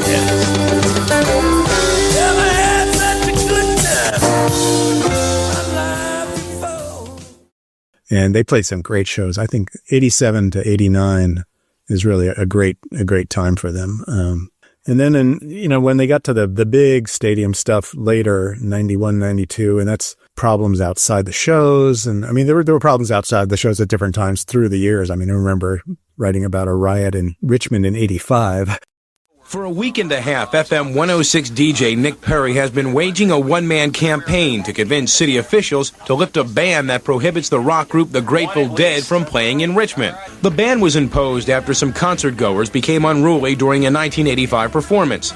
Coliseum officials say the final decision is up to the city, but they will be ready if the Dead is resurrected in Richmond. Governor Wilder says he has been too busy with state matters and the budget to pay attention to the Grateful Dead controversy. Quite frankly, I've never seen them, so I haven't been able to form an opinion. So you're not a Deadhead, as they call it? No, I'm not a Deadhead, no. Will the Grateful Dead be returning to the Coliseum? Richmond city officials have not yet decided if the ban on the rock band will be lifted. A spokesperson from the city manager's office said research is still being conducted, and they aren't sure when the decision will be made. There were always little problems here and there were always municipalities that would really prefer that the Grateful Dead not come to their town, Hartford or Harshford as they call it. Nothing compared to what it became, which is, guys coming around with racks of clothing set up on aluminum frames and just thousands of people showing up just to see the scene. And, I couldn't blame them. If I was in some town and the Grateful Dead came through, I'd want to go check out the scene, right? But they had no interest in going to the shows necessarily, or maybe it was just too hard to get tickets. But they had no interest in going to the shows necessarily, or maybe it was just too hard to get tickets. But it obviously became a bigger and bigger problem. And, in the late 80s, we lost, as I put it, Frost. We couldn't play there anymore after 89. We couldn't play the Greek anymore after 89. Cal Expo, we got through 1994, which was good. That was another one of the best places in the Northern California. I see. So there's actually a legitimate cost to the explosion in terms of available venues drivable from the bay, just how you were so spoiled a few years earlier. Yeah. There's almost like a dearth. Shoreline was, 18,000 seats, which was not my favorite because I'm an anti-reserve seats person. You hear that a lot about Shoreline from Deadheads. Yeah. I mean, you know, it sounded good. You know, I guess through our connections, we always had pretty good seats, so I can't really complain that in that respect. But it meant that I couldn't sit with my friends mostly. You know, we used to have a really large group of pals who used to go to shows together, sometimes 15 and 20 people. I'd sometimes get in a little early and try to save 25 seats at Kaiser, throwing down blankets and scarves, gloves, whatever. But anyway, you know, so all of a sudden we couldn't sit with our friends because they were reserved seat shows, which was really a drag. But, you know, there were always lots of different places to see them. And then after a while, by the early 90s, it was kind of Shoreline, and that was it. Yeah. You briefly made a mention of interviewing Brent, and I'm a huge Brent guy. I do love Keith. When I love them all, I'm wearing a Pigpen shirt. That said, I had this empathy and just like heart feeling for Brent, the guy, his journey. I really, you know, you didn't write a ton about him in Garcia American Life, but you acknowledged him and his relationship with Jerry and how, you know, he's always the new guy, even though he was the longest tenured keyboardist. I suppose you get tired of being asked what it's like to be the new member of the Grateful Dead. Yeah, I'm getting real burned out on the new guy image. Yeah. So, Brent, what's it like being the new member of the Grateful Dead? What are your recollections of Brent, the human being, off stage in your interview with him, and just any reflections you might have of him for our listeners? Because I do feel like for as long as he was in the band, people don't know so much about him. Mm-hmm. Well, he did very few interviews as far as I know. He was a quiet guy. He had a good sense of humor. I don't know. I interviewed him that one time, which was a really good interview, I thought. It was forthcoming. It was forthcoming. Yeah. I don't know. I sort of felt like his closed offness, as it were, was self-imposed. And the whole new guy thing, I think that was self-imposed too. I don't know why he felt like the new guy, because I thought he was pretty well accepted by most people. But I guess he never really got over it, strangely enough. I mean, part of it, I think, was, you know, he was not prolific as a songwriter. When he did write new songs, he didn't play them that much. You know, people used to complain later, you know, when Vince would do, you know, Way to Go Home too much, or Samba in the Rain. Yeah. But Brent wasn't like that. I mean, Brent, and I think part of it is him not putting himself out with the band. I mean, if Brent had wanted to do Tons of Steel every 3 shows, they would have done Tons of Steel. I love Tons of Steel. I think it's a great song. It's one of my favorites of Brent's.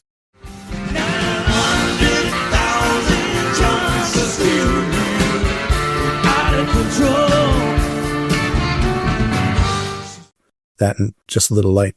And you know I've been a soldier in the armies of the night, and I'll find the fatal error.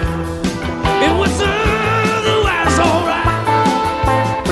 If he is trembling like a sparrow, I will try with all my might to give you just a little sweetness.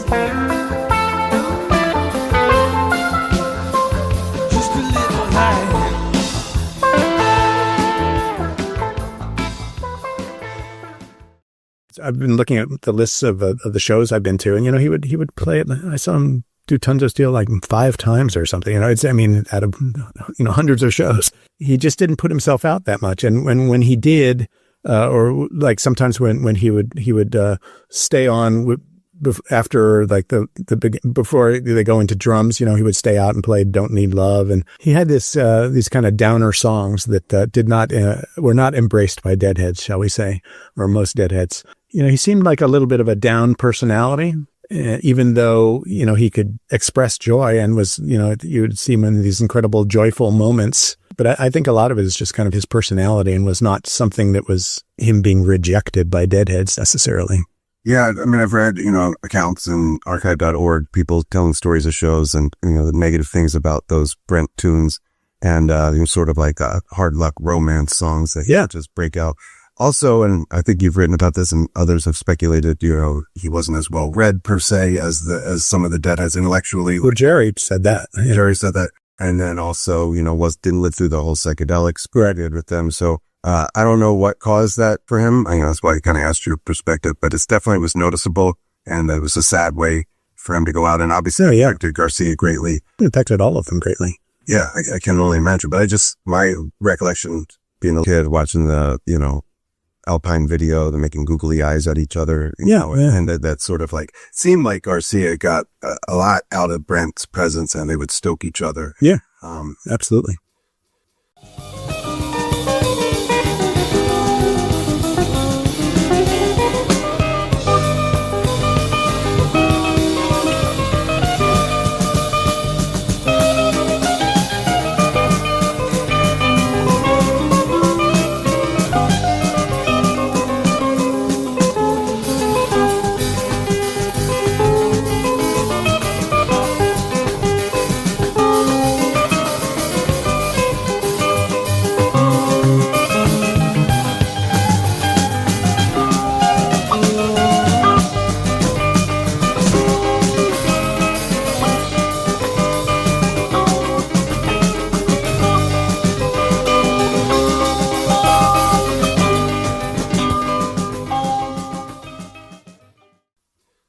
You interviewed Garcia a number of times, especially through periods where he wasn't necessarily good to himself and had health struggles.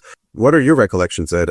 Your journey speaking with Garcia? You said I think 82 was the 80 was the first 81. 81. Okay. Yeah. Up through when you embarked on the book. Whatever you want to express about that decade of talking to the man who gave very few people his time that were not in his circle, but it seems like you got quite a bit of it. Yeah, I was very fortunate in that way. I don't know. He was, everything you heard about him is true. It's just incredibly bright and a colorful speaker, thoughtful, very well read. He would bring up, I remember when Gans and I interviewed him in 81, and he started talking about the Spear of Destiny, about Albert Speer, the Nazi collaborator or whatever. Yeah. I mean, he just knew a ton of stuff about a ton of subjects. But he wasn't show-offy or anything about it. He was just very conversational. He always seemed the exact same every time I interviewed him. I don't know if I ever hit him during a down period. Maybe he wouldn't have done an interview in a down period. I don't know. But he always seemed vivacious and lively and funny, listened to your questions, answered your questions for real. And just a great interview. Some of the ones I did were specifically tailored to something originally. Like, in 92, I did a thing in the studio, in the little, Front Street studio about recording Built to Last. That was tailored around that.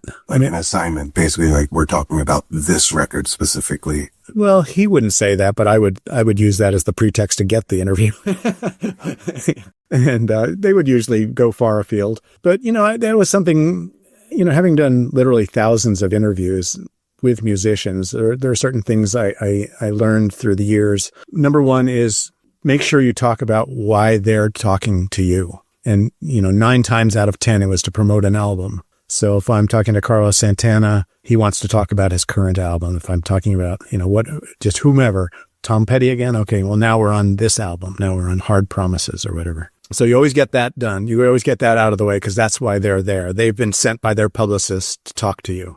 And, the Grateful Dead was always more loosey-goosey because they didn't have many things to promote through the years. They didn't make many albums. But, when In the Dark came out, I did a whole series of interviews with various people. Like I went into the office in one day. I talked to Len Delamico about the making of the So Far video, which came out around the same time as In the Dark. And I talked to Garcia separately and then wove together a thing that was about both the video and the album. And I did a separate article from the same series of interviews where I also talked to John Cutler about making In the Dark album.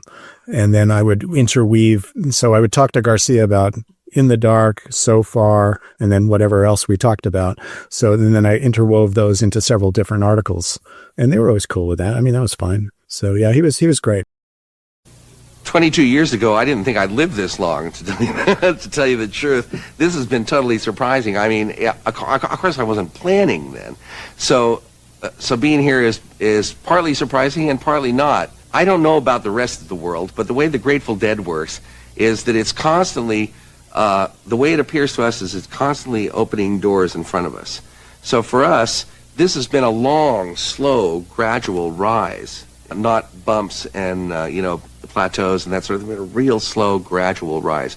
So for us, we've been involved in this thing that seems like it's just starting. It keeps just starting.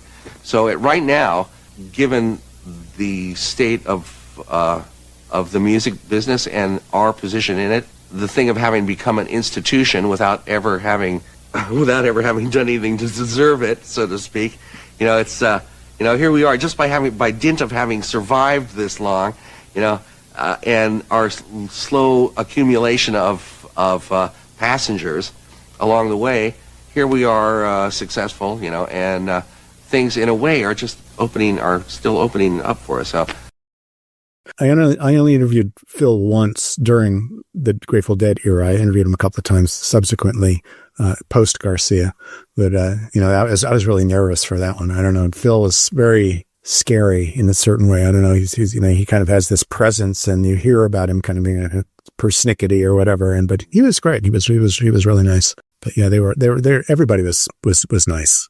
Just on that note, with regard to the journey of having these conversations specifically with Jerry, did you have any inclination, say, okay, you talked to him in 82 and then again in 85, but, that this might turn into a book project, or did that not dawn on you? No, that didn't dawn on me until later. I mean, it wasn't until after Jerry died that I was approached by Viking Books to, hey, you want to do a Jerry bio? Or even you didn't think about it?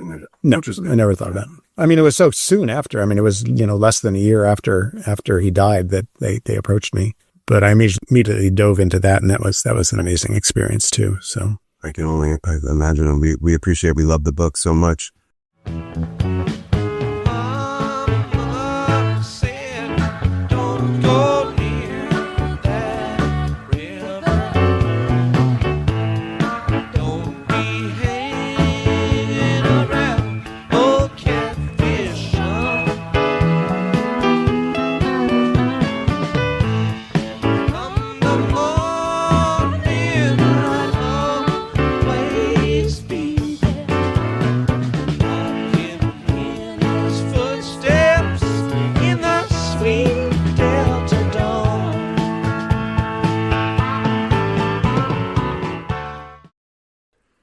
Few people have had that kind of opportunity to watch and then embark on a project like this definitive book here. What did it feel like as a Deadhead to watch Garcia become this deified person in the scene, and what it did to him personally, how him being reclusive?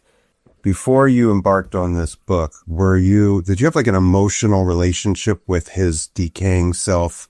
And were you able to get past that so that you could objectively chronicle the culture? Because personally, I feel like that would be hard, because you love the music so much and you're watching this person who's given so much to so many people just disintegrate over time. Mm-hmm. And yet there would be these flashes of brilliance, or you'd snap out of it and peel off an amazing tune or even a night. Yeah, that's the thing, really. I mean, the fact is, even in the darkest times, I mean, it gets a little more challenging in, 94, 95. But even in the most challenging times when he did not look good, and there were several periods of that, like 84, he looked terrible. The swollen ankles, he had this kind of stringy hair. He kind of looked like the wharf rat, and he was kind of standing stock still. So many of the shows, I mean, almost every show had so much great stuff in it that, we'd just say, oh, well, he's a little off during that song, but then he'd totally kill it on the next song. And so, were we concerned? Yeah, we were concerned, but I don't know. It just, I was never judgmental about it. I never thought, somebody's got to talk to him. I mean, maybe we wish that somebody would, but so much of the show experience, though, was always such a great high that, if you didn't look at what was going on and you didn't think about, oh, he blew that verse. I mean, with Grateful Dead, we're always blowing verses, back into the 60s and 70s. In fact, I was listening, the most recent listening I've been doing is, as I've been going through my shows, is been listening to the comeback shows in 86, and, which was, three nights at Oakland Coliseum, big place. and then 4 nights for New Year's at Henry Kaiser's Convention Center, which was sort of our winterland of the 80s. Right around the corner. Yeah, right. Yeah. This space is getting hot. You know this space is getting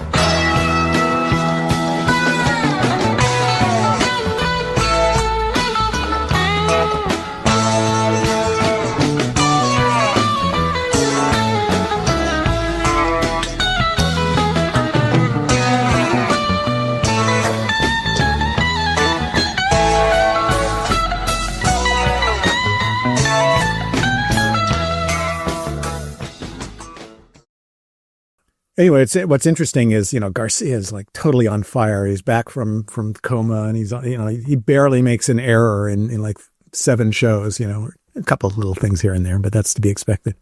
But Bobby is starting to, I don't know, it's not starting to, but Bobby is the guy who's like blowing verses and, blowing the lyrics to play him in the band twice, it's just like, so I don't know.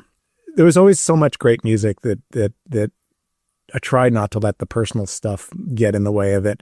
And the thing about Garcia too is that I interviewed him, like I said, like you said, a bunch of times. I think it ended up being 9 times, 9 different sessions, for different things, When was the first? The first was the ones with Gans, David, twice in spring of '81, which became the band Cover Stories. And the last?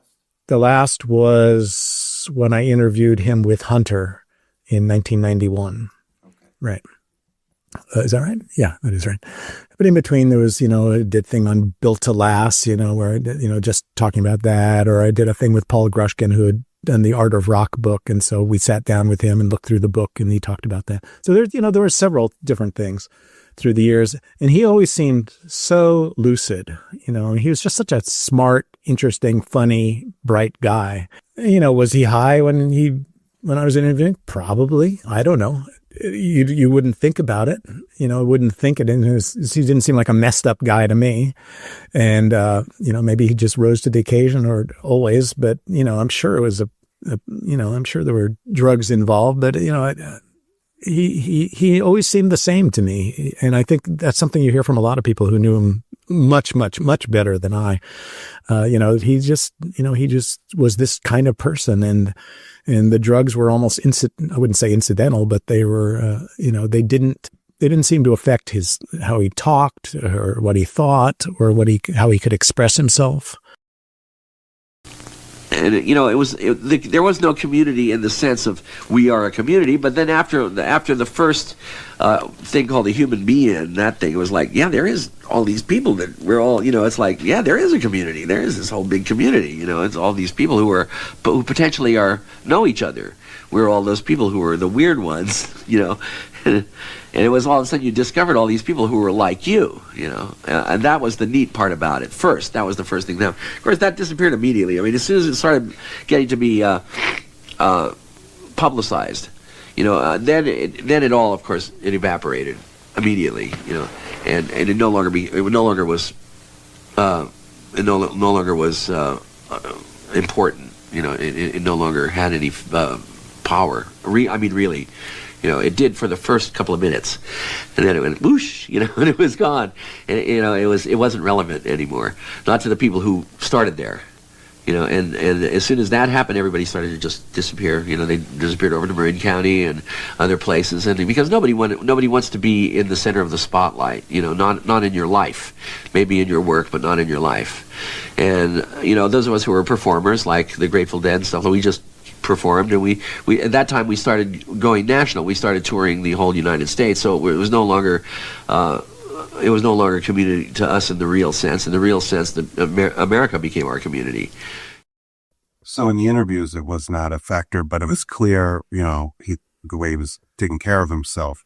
Yeah, it was having a negative effect, and obviously in the music, as much as we loved those shows in the 80s, I think it's safe to say that their creative period, the prolific-wise, new songs, records, etc., considerably slowed down during the period of time where Garcia was lost in the Persian haze. And I think people just like write him off, not deadheads because we love him, but the general music cognoscente or the average music fan sees him as this like drug-addled teddy bear who got... Which is ridiculous. I know. Yeah. He's very well read, articulate. Yeah, he's so smart. And I think your interviews and also the way you wrote about him humanizes him in a way that makes that understandable to the average person, and also like helps the deadhead like come to terms with what is really tragic, how it panned out for him. Yeah. And like, I'm 47, right? So the thought that guy is 5-6 years older than me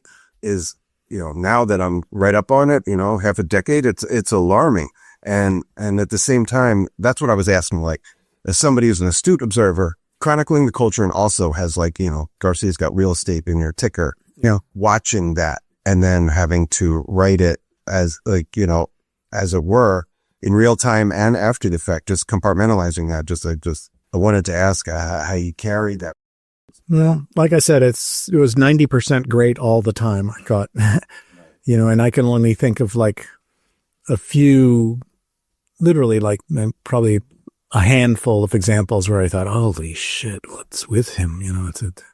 I remember there was a show in 94 that the Garcia band played at Kaiser, and we had our usual great seats up, right off the floor and that kind of stuff. I don't know. He just didn't seem like he was on his game, to say the least. And, I remember during a jam, and this could happen sometimes more with the Garcia band, where he would get in kind of a loop, where he would sing. And I remember turning to Regan at one point and said, I think he's fallen asleep. And sure enough, like a minute later, he lurches forward. It's like, oh, I think he was asleep. He nodded out, on stage. And I thought, oh man, that's really not good. But, I bet even that same night, he probably came back and played a killer Midnight Moonlight and whatever. So, you were always hoping for the next great show, and you were always hoping that if there was some issue he was dealing with, like, occasionally, being connected as we were somewhat, we'd hear, oh, Jerry's in rehab right now, or, whatever. You'd think, oh, well, hopefully this will stick. And, sometimes it stuck for a while but usually you couldn't really perceive that. There were only a couple of times really in the whole history of the Latter Day Dead and Garcia band where there was like a really noticeable change in his demeanor. And one was, after hit the coma in 86 and all that, when they came back, basically, 87, 88, 89, they're just, straight up, just this great thing. And the whole Dead scene is exploding, and for good and for bad, but, mostly for good. And it was just a cool vibe around it. Even most of 90, 91, it gets a little shakier.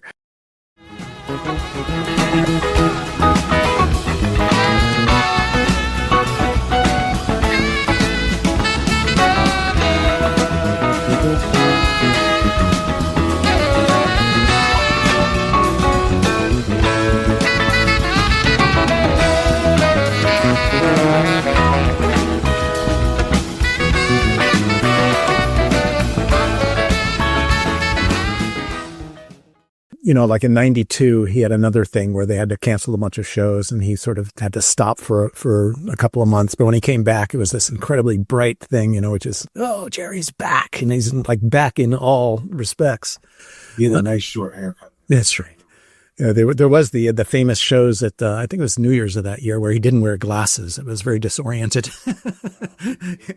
He kept like pushing up. He's used to pushing up his glasses, and they weren't there. It was really funny. But that didn't last too long. I don't know if he did use contacts or what, but it didn't last. But so, yeah, there would be these occasional things, or like in 91, I guess, after the summer tour. Yeah, I think it was after summer tour, he went into rehab again. And so when they came back in the fall with Bruce. The Garden Runs. Yeah. And, so those, that seemed like kind of resurgence. There was always resurgence happening, it seemed, up until about 94, really. So we were always kind of optimistic that the next great Dead tour will be right around the corner. And then one day it wasn't. So it was shocking, obviously. So not because he'd seen. Well, no, it was shocking. I was not one of those people who ever thought he would like keel over and die, which is essentially what he did. I was always optimistic. I always thought the next great Dead renaissance was right around the corner, and that, he had tried enough times to make you believe that, well, he wants to do this. And then, then his heart gave out. So, I don't think that was planned. And, he was trying to do something good at the time, So, I was always an optimist to them. Yeah. We talked, and it's acknowledged Garcia had the coma in 86 and the comeback and the late career sort of Renaissance, exactly. 87 through 90, maybe into 91. I had some conversations online and just interactions with Dr. Randy Baker. The fact, who also passed on a couple years ago. Do you remember the 92 situation and what, if any, role with Dr. Randy and the band canceling the shows? Do you feel like maybe if he wasn't squeezed out of the picture, things could have changed? I have no idea. I know, what went down in 92 is Menashe, who he was living with at the time, was trying to get Jerry healthy, and he was going along with the regimen for quite a while. I don't know, whether the departure of Dr. Randy meant anything. I don't know. Who knows why these things happen? Maybe he didn't like somebody being a cop on him or something. I don't know. I liked Randy though. He was a good guy. Yeah, he's told great stories, and I enjoyed interacting with him online, and people that I know that knew him really loved him. Yeah. I know he was really invested in his health on a personal level. But if you're not with somebody all the time, it's going to be hard to do that, especially somebody like him. Of course. If you don't want to get into this stuff, you're going to do it. Yeah. Find the time. Yeah, unfortunately. Jewels and binoculars hang from the head of the view.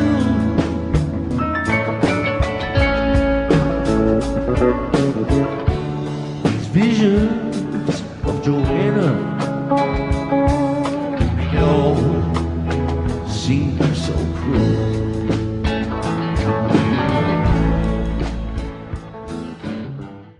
When I did do the book, you can't not do a biography of Garcia and get into the darkness to a certain degree. But I really tried to make it not the focus of the book at all, and to always come back to the creative part of him, which is what he was. I mean, that's the reason we followed him, was creative. It had nothing to do with his personal life.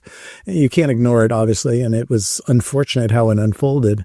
But, it doesn't detract from his genius, how he went out. Certainly not. And he stuck around for a really long time compared to many of his peers. But now it's almost 20 years since, I'll be 70, I'll be 73 next year. So, I've lived 20 years longer than him. And like you said, it feels odd, oh God, he checked out so long ago. And here I am 73 feeling great. And it's too bad he couldn't do that too. Because so many people are doing great stuff, I'd love to see like David Gilmour out there, these guys who are the same age probably. Lots of guys making totally vital music in their 70s and even 80s. Mick is 80. I never really came to terms with like how it ended, and like I guess I've just always kind of had this what ifs, but it's pointless. But at the same time, I got there in 92 and only saw those last 3 years, and I didn't know. I mean, I knew he was messed up, and I had but I couldn't tell what night was what, or how he was sounding shitty, because I was finally getting to see some Dead at 15, 16, 17 years old. Just everything was, like you mentioned earlier, just blissed out. In retrospect, I can hardly listen to the shows that I attended. After I wrote the Garcia book, I really got a lot of mail about that, and people seemed to really like it. But I got so many kind of touching letters from people, I never got to see Jerry, or I only got to see him in 94 and 95, and they were like the best shows I ever saw. And I would never be judgmental about that. I think whatever you took from the Grateful Dead, whenever you took from them, whenever you took it, it's the same thing. You're getting the same thing. You might not be getting it in the same way, but those people who became Deadheads like you in 93 or 94 or 95, so many of them are still into the Grateful Dead. So many people have gotten into the Grateful Dead since then. And there's shouldn't be any class system about when you saw your first show or any of that kind of stuff, or how'd you get into the Grateful Dead? Oh, really? You got into it through, listening to Skeletons from the Closet greatest hits album, which a lot of people did. And that's how it started for us at Summer Camp. That was the first tape. Yeah, there you go. Obviously, they hit everybody differently, but there's some essence of the Grateful Dead that appeals to people in a certain way. And I think we all experience it in the same way on a certain level. And that's why, people go see the jam bands, and that's why they go see, whatever, is to get a little bit of that hit, that vibe, which is completely indescribable, but you know what it is when you feel it. I knew people who didn't want to go see any of the bands when they first started after Jerry died, and all that kind of stuff. And I felt the exact opposite.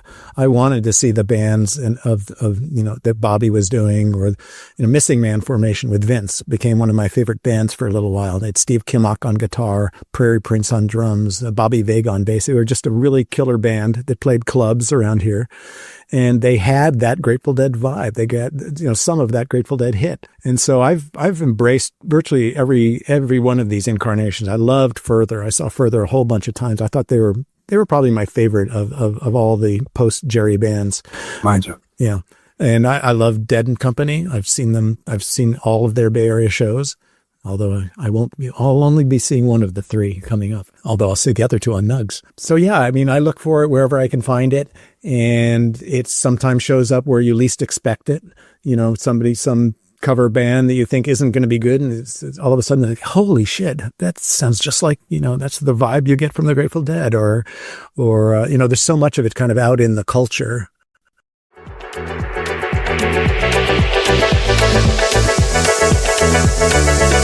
You may be Saturday's child, all grown, moving with a pinch of grace. You may be a cloud in the burying ground, or just another pretty face.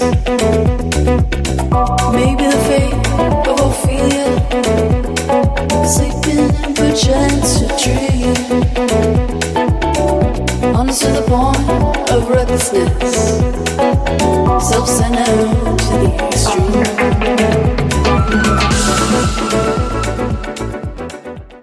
Not to fast forward all the way to post Garcia, but you've embraced the sort of afterlife, the different bands. I quite liked the Q, obviously, Phil's thing. Yeah. Different incarnations of Phil's stuff over the years. He was very adventurous with the Cadillac. Totally. Lukewarm on Deadco. I like to go. It's still a fun time. I don't necessarily love the music as much as some of the other projects, but how about this sort of post Garcia? Some people call it business. Some people call it a commodification, but at the same time, you just reference all these people are getting into the music and the fact they never would have.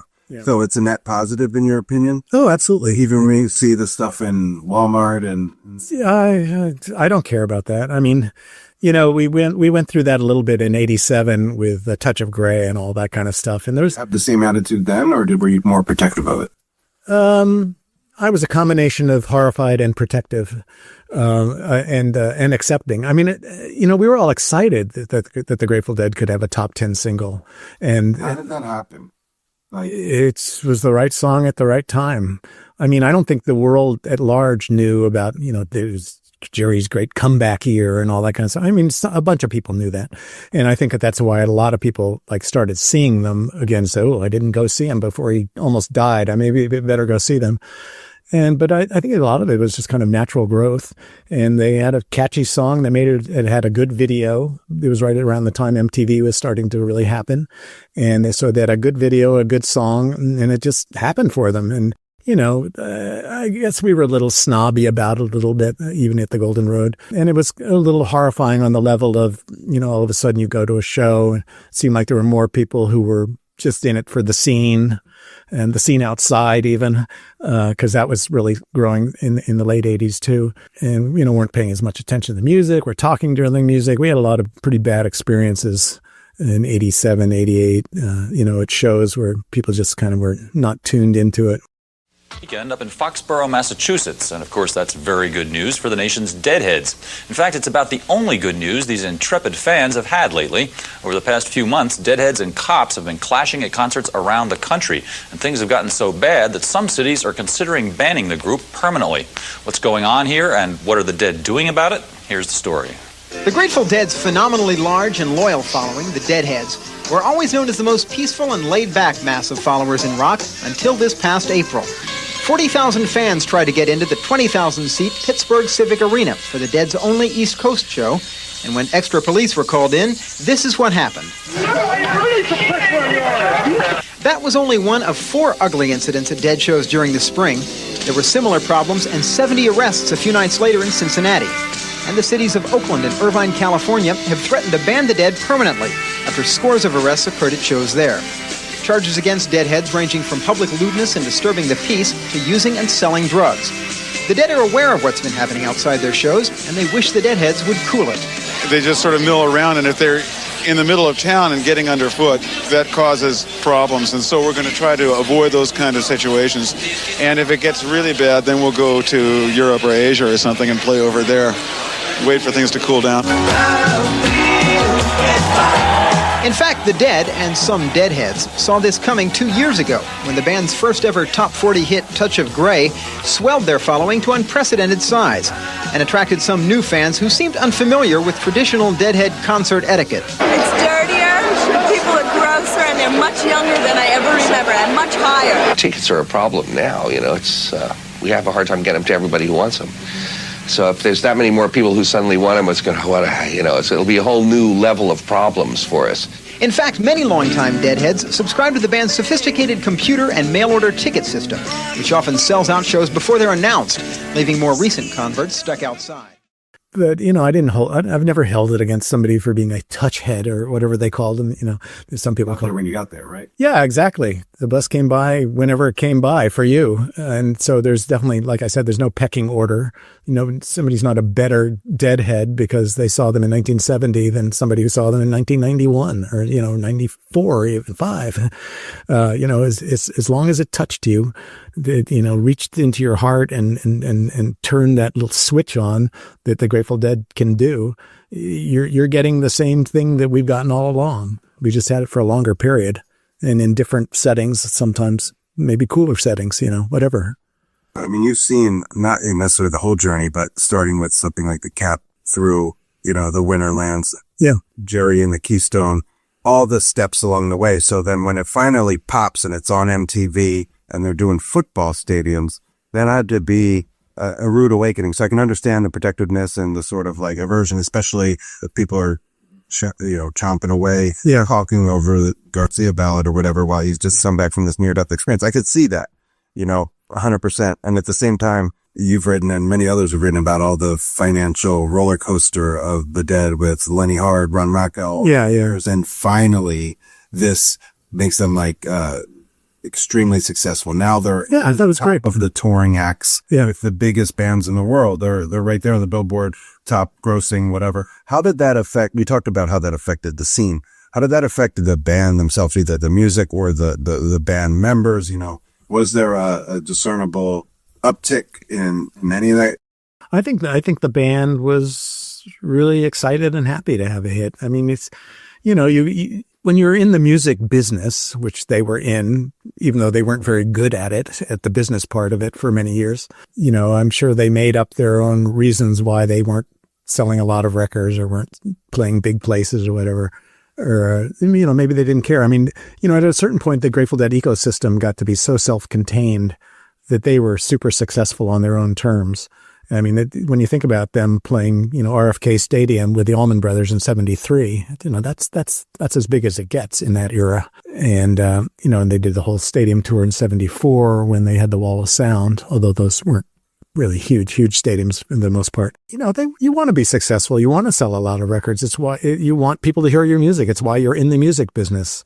And so for them to get that fluke hit was I think they thought it was really cool. And we all thought it was really cool. My mother went out and bought the single, and I bought the single. I would buy it all I bought a few of their singles just to support their big push. And the first time you done that in a while, like you mentioned buying the records. Well, I always bought albums. So you bought every release. Oh, absolutely. Vinyl when it came out. Oh, absolutely. And then started buying the singles and such around Touch. Yeah, I don't think I ever bought a Grateful Dead single before Touch of Grey. And I don't think I ever bought one after that either, to be honest. I was not really a singles guy. Yeah, I mean, everybody was rooting for them, and it was mostly great. And it was nice to have an infusion of new people, the ones who were well behaved, which was most of them. So, you know, I don't begrudge anybody coming on with Touch of Grey. Yeah, I mean, it's just like I said, it happens when it happens, and that's like music reached me through MTV, so I understand how that would happen to people.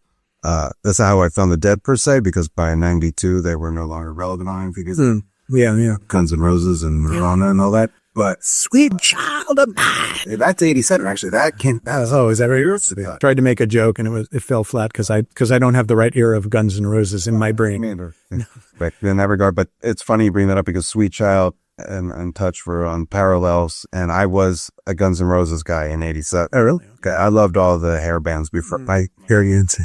My sister, she plucked me out of like heavy metal, you know, like young, aggressive dude, and said, "Hey, why don't you come to this show?" She showed me like the Dancing Bears, the Skulls. I was like, "Oh yeah, it's kind of cool." And I told you, changed my life from the car to the show. And I only saw those last few years, but the people I met at the shows, I remember the man who sat next to me in my first Dead show, some of the stuff he told me and taught me in between songs about how to comport myself, like not preachy, just like, hey, this is what's going on, this is what, you know, and then also just learning from heads that I would meet at tailgates or whatever. I remember in September of 93, I saw this old dude, Fast Eddie, they called him. I think he's like kind of famous, like old biker deadhead, had a sign out. It's like, no Philly Dark Star since 73. That night they played it, and like this light bulb went off in my head. Oh my God, you know? And that was one of those moments that's there with me. So even in the waning years, they still managed to make people's dreams come true. And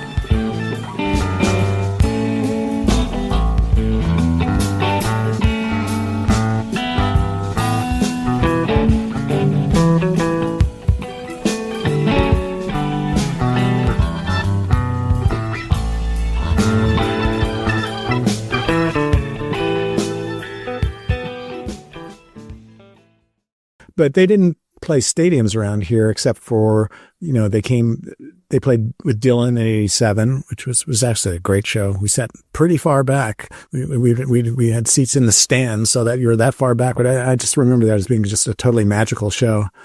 And I had seen the Eugene show, a few days earlier, and that wasn't as good.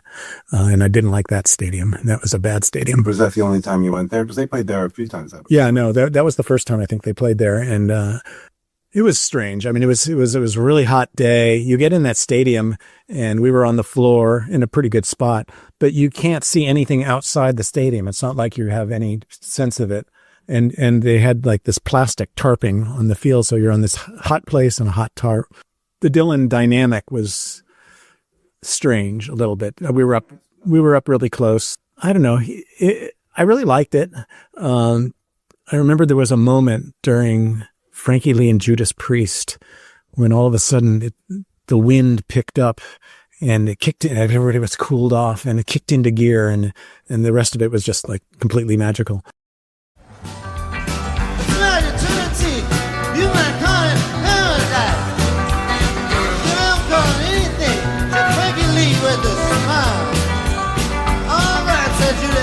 I'll see you after.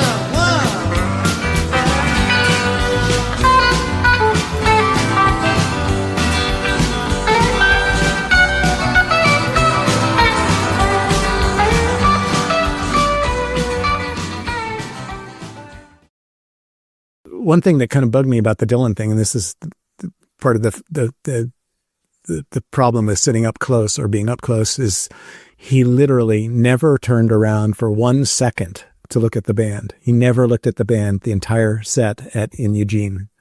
And I don't know what that was about. I mean, it's not like they played badly. I mean, they were communicating musically and stuff, but I thought it was really odd to like not interact with the band at all.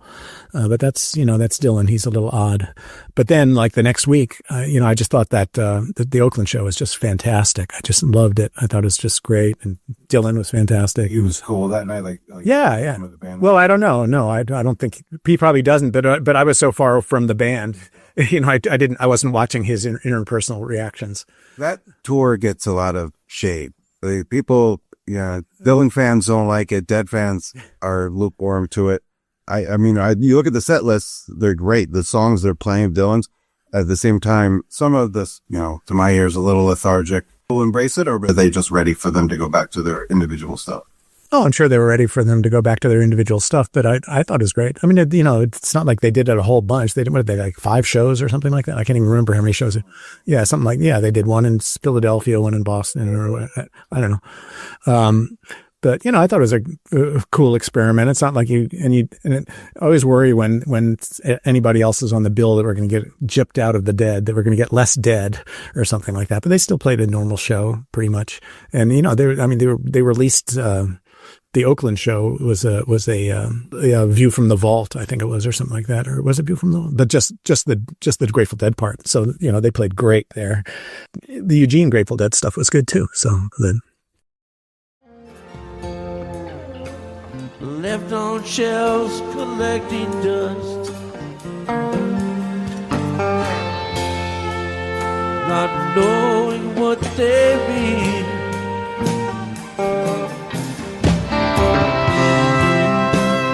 Valentine's of flesh and blood, soft as velveteen, hoping love would not forsake.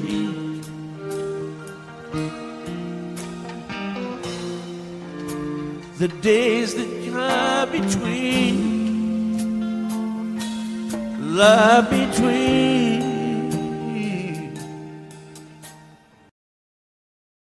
With regard to the book, what was the length of time? Like, did you start it while Garcia was still alive? No. I was approached, he died in August. I think I was approached in October by Viking. My friend Dan Levy, who used to live out here, he was, I can't remember what his connection was, but he was friends with David Stanford, who was an editor at Viking. And he said, there should be a biography, and I got the guy to write it for you. That's what Dan did, essentially. So I don't know, they accepted it. I didn't do a précis for it or anything. They said, you want to write this? And I said, yeah. And so it started in the fall of 95 and wrote it. And through 96, I'm still doing some interviews in the first half of 96. I can't remember when I actually handed it in, but it was a really interesting time to be doing interviews with these people. I mean, I had relationships with a fair number of these folks just through the years, having interviewed them either for the Golden Road or BAM even, people like that. People like, John Dawson, Marmaduke, I'd interviewed him a couple of times in the BAM days. I'm sure the reason I got the book deal was because I had done the Golden Road, which had a pretty good reputation. And I think the Village Voice called it the best magazine ever about a band or something like that. So it had a bit of a national reputation, even though we never had that many copies out there. So I mean, that's the reason I got the deal, was because I had done the Golden Road. And I guess that's why they didn't need me to come up with a detailed outline or anything. You've done a lot of the legwork already. Yeah, I'd done the legwork a lot I had 9 years of the Golden Road, and plus whatever I'd written for Dupree's, just kind of as whatever. I wrote it sequentially. I spent weeks and weeks and weeks on the pre Grateful Dead Garcia, going around to all the places he lived and interviewing, his aunt, his great aunt, and, various people from his childhood and people who knew him in Palo Alto. And so, I would get really immersed in these things. And in those days, there was essentially no internet. So I couldn't research on the internet. So I would go to libraries, and I would go down to the Palo Alto Public Library, for instance, and, find him in the phone book, or find out where Magoo's Pizza Parlor, where they first played, was. And I'd go by there and take pictures and stuff like that. And so that was really, I'd go to, public records offices. And so I would get, I got the death certificates for his parents and even, his aunt and different people. Cause those have a lot of information on it. It shows when they came to the US, if they were immigrants. It shows, where they died, how they died. I loved the detective story aspect of it, and especially because almost nothing had been written about Garcia's childhood or anything like that. It was really, really fun to dive into that. It seemed like weeks and weeks and weeks, and, going through the bluegrass period and talking to David Nelson, talk to these people and that people. And I remember that one day I said, the Grateful Dead's about to form. You invest yourself so much in each era that, each time I'd reach a milestone, I said, oh God, thank God, Woodstock's over, we're through the 60s, I don't know. It was such an interesting time to be talking to his friends and bandmates and all that kind of stuff. Actually, didn't get to talk to bandmates. None of the band would talk. It was too recent, but almost everybody else did talk, and it was so fond. Everybody loved Jerry. Nobody had any bad things to say about him. Even people who had probably had bad encounters with him somewhere along the line. They know that he was a force for good and was this amazing human being, created this thing, essentially, with help, obviously. I remember, being at interviews and whoever I was talking to, just kind of breaking down and crying, because it was still fresh and raw and emotional for them, because it had only been a few months since he died. And I shed a few tears there along the way, too. With the scream of an eagle on the fly, I will walk alone by the black muddy river and listen to the ripples as they moan. I will walk alone by the black muddy river and sing me a song of my own. So then assembling it was, just kind of trying to write a literal timeline of it. I mean, I didn't do it in advance. I did it as I did it, but I had enough sense of the story. Having written The Music Never Stopped also sort of gave me a chronology that I had already put together. So, I mean, I knew the story and how it went. And then it was a matter of kind of placing things in and around events and trying to get some color and viewpoints and different people's, it was really interesting at the beginning to talk to like Sarah Ruclin's wife. Yeah, his first wife, who was just this amazing, radiant person. Open to revisiting stuff? Oh, yeah. Yeah. I mean, she was at that point. And actually, I think she's done it a couple of times since, but I was maybe the first. She was just, I spent a day with her an evening or whatever, and she was just so forthcoming and warm and affectionate about him. And, just had, just everybody brought something different to the story because everybody experienced him differently. And so you try to get some of that vibe into the book, of the, it's almost like a Picasso painting where, somebody's going to see this as this odd thing over here, but somebody else is seeing it as this other thing on this other part of Jerry, it's like, and then you try to piece it together and hopefully make it coherent. And I tried not to put my own viewpoint into it particularly. I mean, the story is the story, really, in a way. I don't know. Having other people talk about him seemed like a good way to do it rather than me talk about what I think he was all about.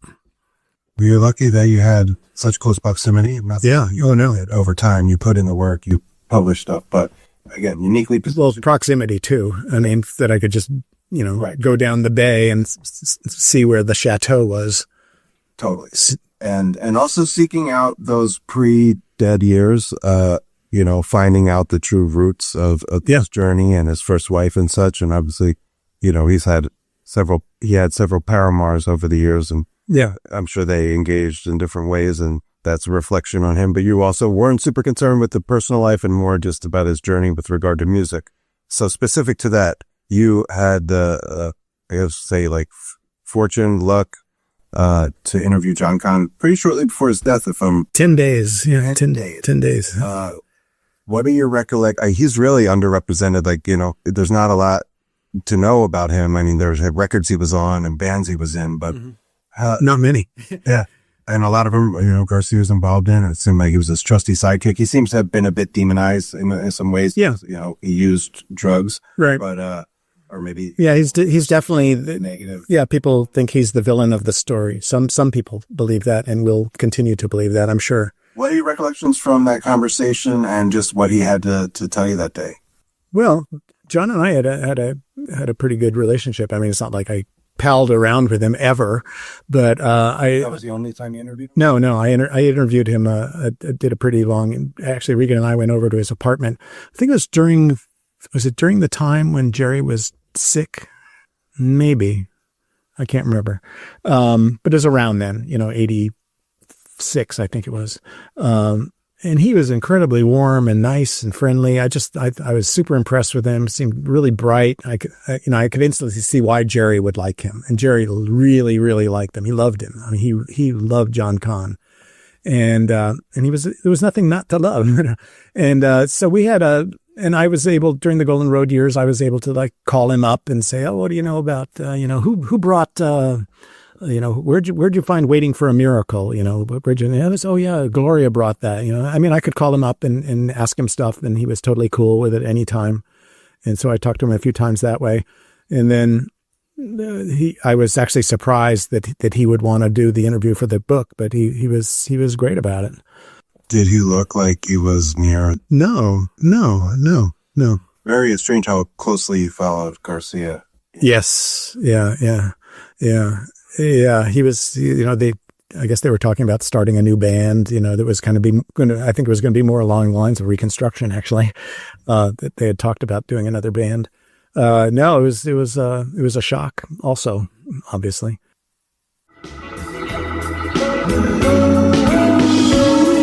Where peace and balance are the rule.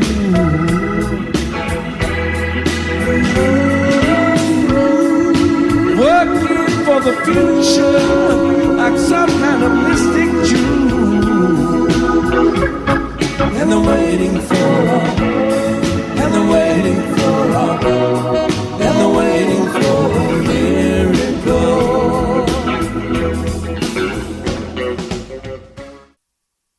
But he was nothing but nice to me, and I always liked him. I mean, he's, I would say the last few years, really pretty much after he got the Steinberger headless bass, I didn't think he was that much of a musical presence in the band. But how so? Just like his contributions or the tone of the bass? What changed with that? Yeah, the tone of the bass, you couldn't hear it as well. Maybe he played it differently. I don't know what it was, but if you listen to shows from the late 70s and then compare them with shows in the late 80s, even, or it's just not this. It doesn't have the same presence, and I think it's partly the instrument, not him. That choice. I don't know. Light. It was light. I'm not sure. We're in and out. That was a quick flash in the pan, those headless instruments. You never see them anymore. Yeah, I know. Yeah. Although people use them as practice instruments sometimes because they're easy to cart around. And in Garcia was the opposite, right? Those Doug Irwin guitars. They're so heavy. Yeah, I finally got to hold one for the first time at a party that I went to a few years ago at Jake Peavy, the baseball player. Sure. He's a Deadhead and stuff like that, and he had this party. Somebody brought Tiger to it. Was it Tiger or was it Rosebud? I can't remember which. One of them. Anyway, yeah, I couldn't believe how heavy it was. I held it. Oh, God, I'm going to fall over. And yet he held that many a night for 4 hours, 3 hours. Yeah, it's interesting that he played such a heavy guitar, especially, in his later years, right? He suffered from carpal tunnel and all that stuff. That was difficult. Diabetes. And now, the guitars are getting played again in a lot of these younger bands. Yeah, that's great. With John Mayer, but now lots of cats are playing them. I think it's a beautiful thing. And We're talking right before GD60. I think it's a good place to wrap it up. Okay. 10 years ago, GD50, right? Trey finally, for like us Fish fans, are finally going to get Trey to join the Dead. They're bringing Hornsby back. Phil and Bobby are on the thing, right? There was a certain finality to that, and then I didn't attend. I wasn't able to at the time when I was. I went to the 2 in Santa Clara, but and I watched the other ones in not pay-per-view. Well, yeah, I guess they were pay-per-view. I don't know. I saw one at like a movie theater. No, one I saw at Terrapin Crossroads, Phil's place. So that was really fun. And where did I see the other 2? I don't know. Standing on the moon, where talk is cheap and vision true. Standing on the moon, but I would rather be with you. Somewhere in San Francisco, on a back porch in July, just looking up at heaven and this crescent in the sky, in the sky.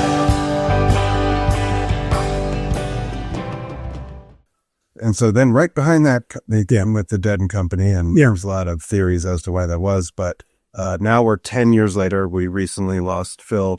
Do you think this is really it? Nobody's saying this is it. I know, but it just seems, we only got Mickey and Bobby playing anymore. I'm just wondering, if this is, because, we had the final tour 2 years ago and the certain finality to that. Yeah.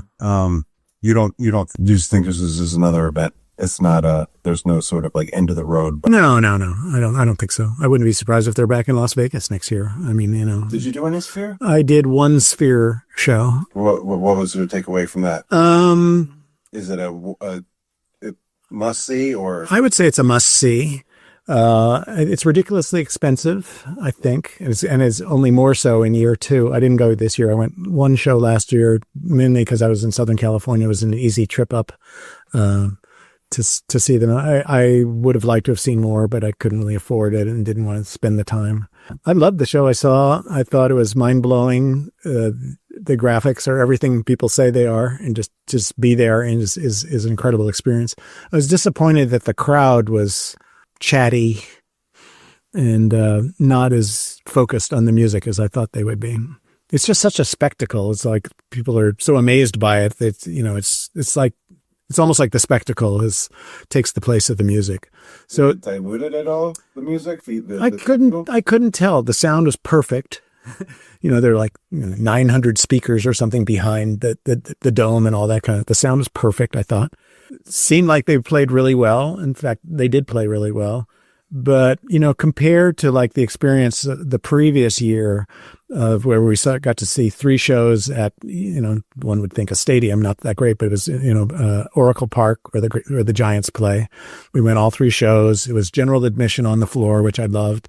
They played fantastic shows. I mean, they were all really, really good. I mean, 2024 was definitely peak Dead and Company, I would say. What do you attribute that to? The drummer change, the finality of the last tour? What do you don't know? Was the gear shift? I have no idea. I mean, all those things happened, so I guess they all affected it, right? I just thought they were really, really good. I'm a big Dead and Company fan, and I think they just got better and better and better as time went on. So, I guess they'll keep doing it if they want to keep doing it. I would never predict for them. And it's such one hates to say this, but it's such a lucrative, enterprise at this point. They say, well, you want to make, $20 million in the next 6 weeks? Let's go on tour. Or let's not go on tour. Let's just go to the Sphere, I mean, I think they're enjoying it still. So if they're enjoying it, why wouldn't they keep doing it unless Bobby or Mayer, who are really no disrespect to Mickey, but in terms of, leading the band and all that kind of stuff. I mean, unless they are tired of it, I don't know why they wouldn't keep doing it, because they seem to have fun with it and people seem to really enjoy it. Totally. I mean, the proof is in the pudding. All the shows at the Sphere, the Deadhead Getaway. Yeah. that last tour, like you said, in 24 was fire. The whole tour was incredible. Yeah, I saw a Philly show and the San Fran show, and they were both great. We watched the whole tour on Nugs that we didn't see in San Francisco, and it was just great, I thought, yeah. Yeah, I'm interested to see how Mayer plays it on the long term because he has such a viable solo career. I'll say, I can't believe how popular he is. He's huge. He's like a phenomenon. This is a side thing. I know. So it is a side trick. Become his thing in the business and in the music. And, I think he's really come a long way. We're going to respect him. I'm frankly disappointed in the whole business side of it, as a lot of people are. I mean, I'm not so disgusted that I'm not going to go see them, but, I'm not going to see 3 shows next week because I can't afford to see 3 shows next week. What? I'm going to 1, and I'll watch the other 2 on Nugs. And, it's disappointing to me how expensive Las Vegas is, even though I know it's this big production and all that stuff. It's just the whole music scene is so expensive now. It's gotten ridiculous. I mean, it's out of control. Yeah, unfortunately it is. I made a long blog about that the other day, just the excess of it all and how I've been priced out myself. And I'm priced out of this. I'll be lucky to get into 1 show, hopefully. But that said, if it doesn't bother you enough to keep you away, because I've been kind of like jaded about it. Yeah, see, I don't feel that way. Yeah. And you've got enough skin in the game that if you're going to keep going, then who am I to be protective or jaded about it? I should just embrace it while we still have it. Well, you don't have to if you don't want to. Well, I'm not going to pay $235. Yeah, exactly. Nice, but yeah. So, going to show gratitude for this institution that's turning 60. It's brought us together today. Yeah. It's probably, you talked about all the stuff you've done with your wife over the years. Yeah. It's a core part of our lives and they're responsible. And so that's kind of how I'm approaching it. I don't get off of the music as much, but I love being a part of the thing because it's like in my heart, Mm-hmm. Yeah. That's how I feel. I mean, I love the music though, still. So. Well, hopefully I'll be singing a different tune after 2 weekends from now. And get my mind. Are you going or are you? I'm hoping to go. I would like to go the night you're going. I'm not a big Billy Strings fan, but that's the one that appeals. I've seen a ton of Trey. If I could get in on Sunday, I would go, but I'm shooting for Friday. I think it's going to be good. Yeah. It's going to be great. Yeah. Hey, man, this has been great. Yeah. Nice talking to you. Coming over. Well, make me sound smart. You did that already. Seriously, the absolute joy, pleasure, and privilege to have the conversation. And hopefully we can check in again down the road. And absolutely. I look forward to it. I'm in the neighborhood. Yeah. And now I know. Yeah. I've lived so close to you all this time. But, the universe had to bring us together with symbiosis. Couldn't force it. Thank you very much. Take care. This one's for Bombay Sounds.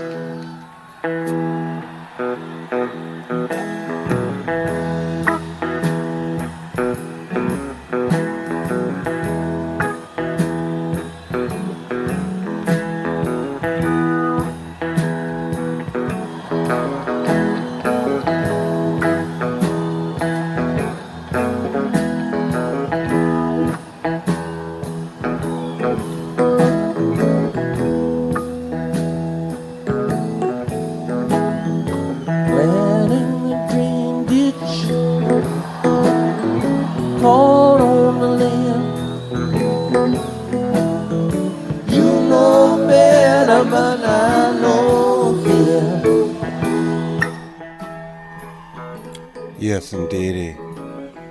Wow, that was amazing. And yeah, just an education and, a pinch me moment because of just Blair being Blair, setting the bar so high, continuing to be a expert, astute, articulate chronicler of the culture. And once again, I learned a whole lot just chatting with the fella. So deep bow. Thank you so much, Blair Jackson. And yeah, that'll do it for episode 91. Had to dial up the Bobby Sands He's Gone from Nassau 81. Not far from where Blair started his journey. And I'll say it was tough to choose what we're going to do to wrap this thing up. Like we always do about this time, the ViBE Junkie JAMZ. And, I wanted to pick some stuff that was sacred to me, also in alignment with the discussion. Really love to play some Reconstruction, but I can't only play Reconstruction because Blair wasn't that into it, as he acknowledged, until later on. But that is my favorite side trip, so going to split it up. We're going to do Reconstruction from 79, the only year they ever existed. Radio station studio gig, KPFA. And it sounds great. It's in San Rafael. Going to go with Welcome to the Basement. You heard a snippet earlier, but this was the song that really hooked me. It's actually on an obscure Merle Saunders solo album from several years earlier that Garcia plays on, but it didn't really come to life on stage until the Reconstruction era, which again was mercilessly short, but so incredible. Hybrid jazz, funk, fusion, soul, R&B with Garcia as a sideman. Are you kidding me? It's a beautiful thing. So we're going to hear Welcome to the Basement, which is an instrumental kind of like psychedelic groove number. And then I'm going to finish up with Crazy Fingers. Great American Music Hall, 1975. One of very few shows the Dead played during their quote-unquote retirement years. Year and a half, whatever it ended up being. Not even. But they played a legendary show that's on the One from the Vault collection. Or I should say it's just one standalone show, One from the Vault. August 17, 1975. August 15. So that will be how we're going to go out. And I picked Crazy Fingers because it has arguably my favorite Hunterism that I spied on the temple at Burning Man. I was going up there to bring my dad up there. I talk about it in the Random Rab episode. I believe it's episode 8. Way back in the day. The story of me bringing my dad to the temple at Burning Man after he passed away, after I did some time and wasn't able to go to his funeral. And it was a heavy emotional thing. Solo mission. I wasn't with Alicia yet. She wasn't at Burning Man either. So I rode my bike up there, steeled myself, brought my offering, and walked inside the temple, and there's stuff written all over the place, and all kinds of eulogies and you know, tributes and altars and photographs, and it's a lot, and it's a lot of grief and beautiful human grief.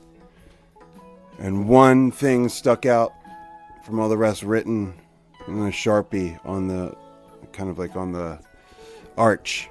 As I was walking through one of the sections, it said, "Gone are the days we stop to decide where we should go. We just ride." And it floored me. I just burst into tears and sobbed, but it broke the ice and enabled me to kind of just lose myself in the next hour plus that I spent in there saying goodbye to Coach Lloyd. So, you know, wanted to pick something special, so we're going to go with Crazy Fingers from Great American to wrap up episode 91 of the Upful Life podcast. If you made it all the way to the end, that whole long conversation with Blair and then me babbling in the Afterglow, I'm so grateful for any and everybody who tunes in, pays attention to this show, my musings, and the programming I find interesting to bring to the people. So I'll say goodbye. God bless. Enjoy this Reconstruction and Grateful Dead and GD60 if this is just before it, or I hope you loved it if this is just after it, or if you didn't attend, check out the coverage. There will be some, including some of my own, on Live for Life Music and Up for Life. Yes, indeedy. I'll see you next time.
sweet undertone. Life may be sweeter for this, I don't know. See how it feels in the end. My lady lullaby sings plainly for you. Love strong, sweet and true. Clouds reaching from a rainbow, tapping at the window. Touch your hair, dark as the night. You're still by my side, child inside. Who can stop what must arrive now? Something new is waiting to be born. Dark's the night, you're still by my side. Shine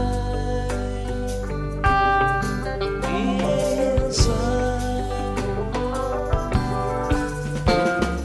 Gone are the days we stopped to decide where we should go. We just ride.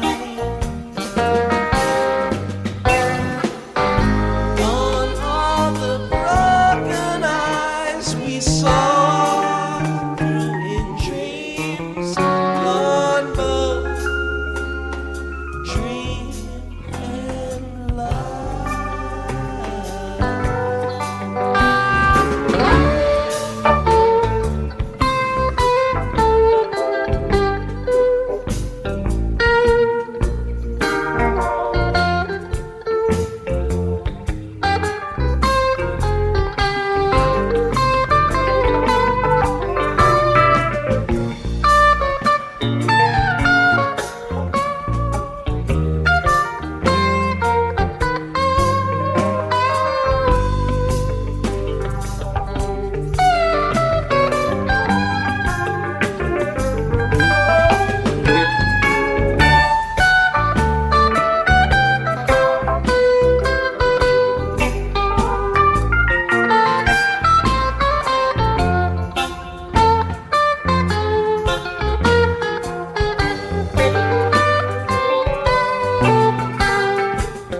just slips away when I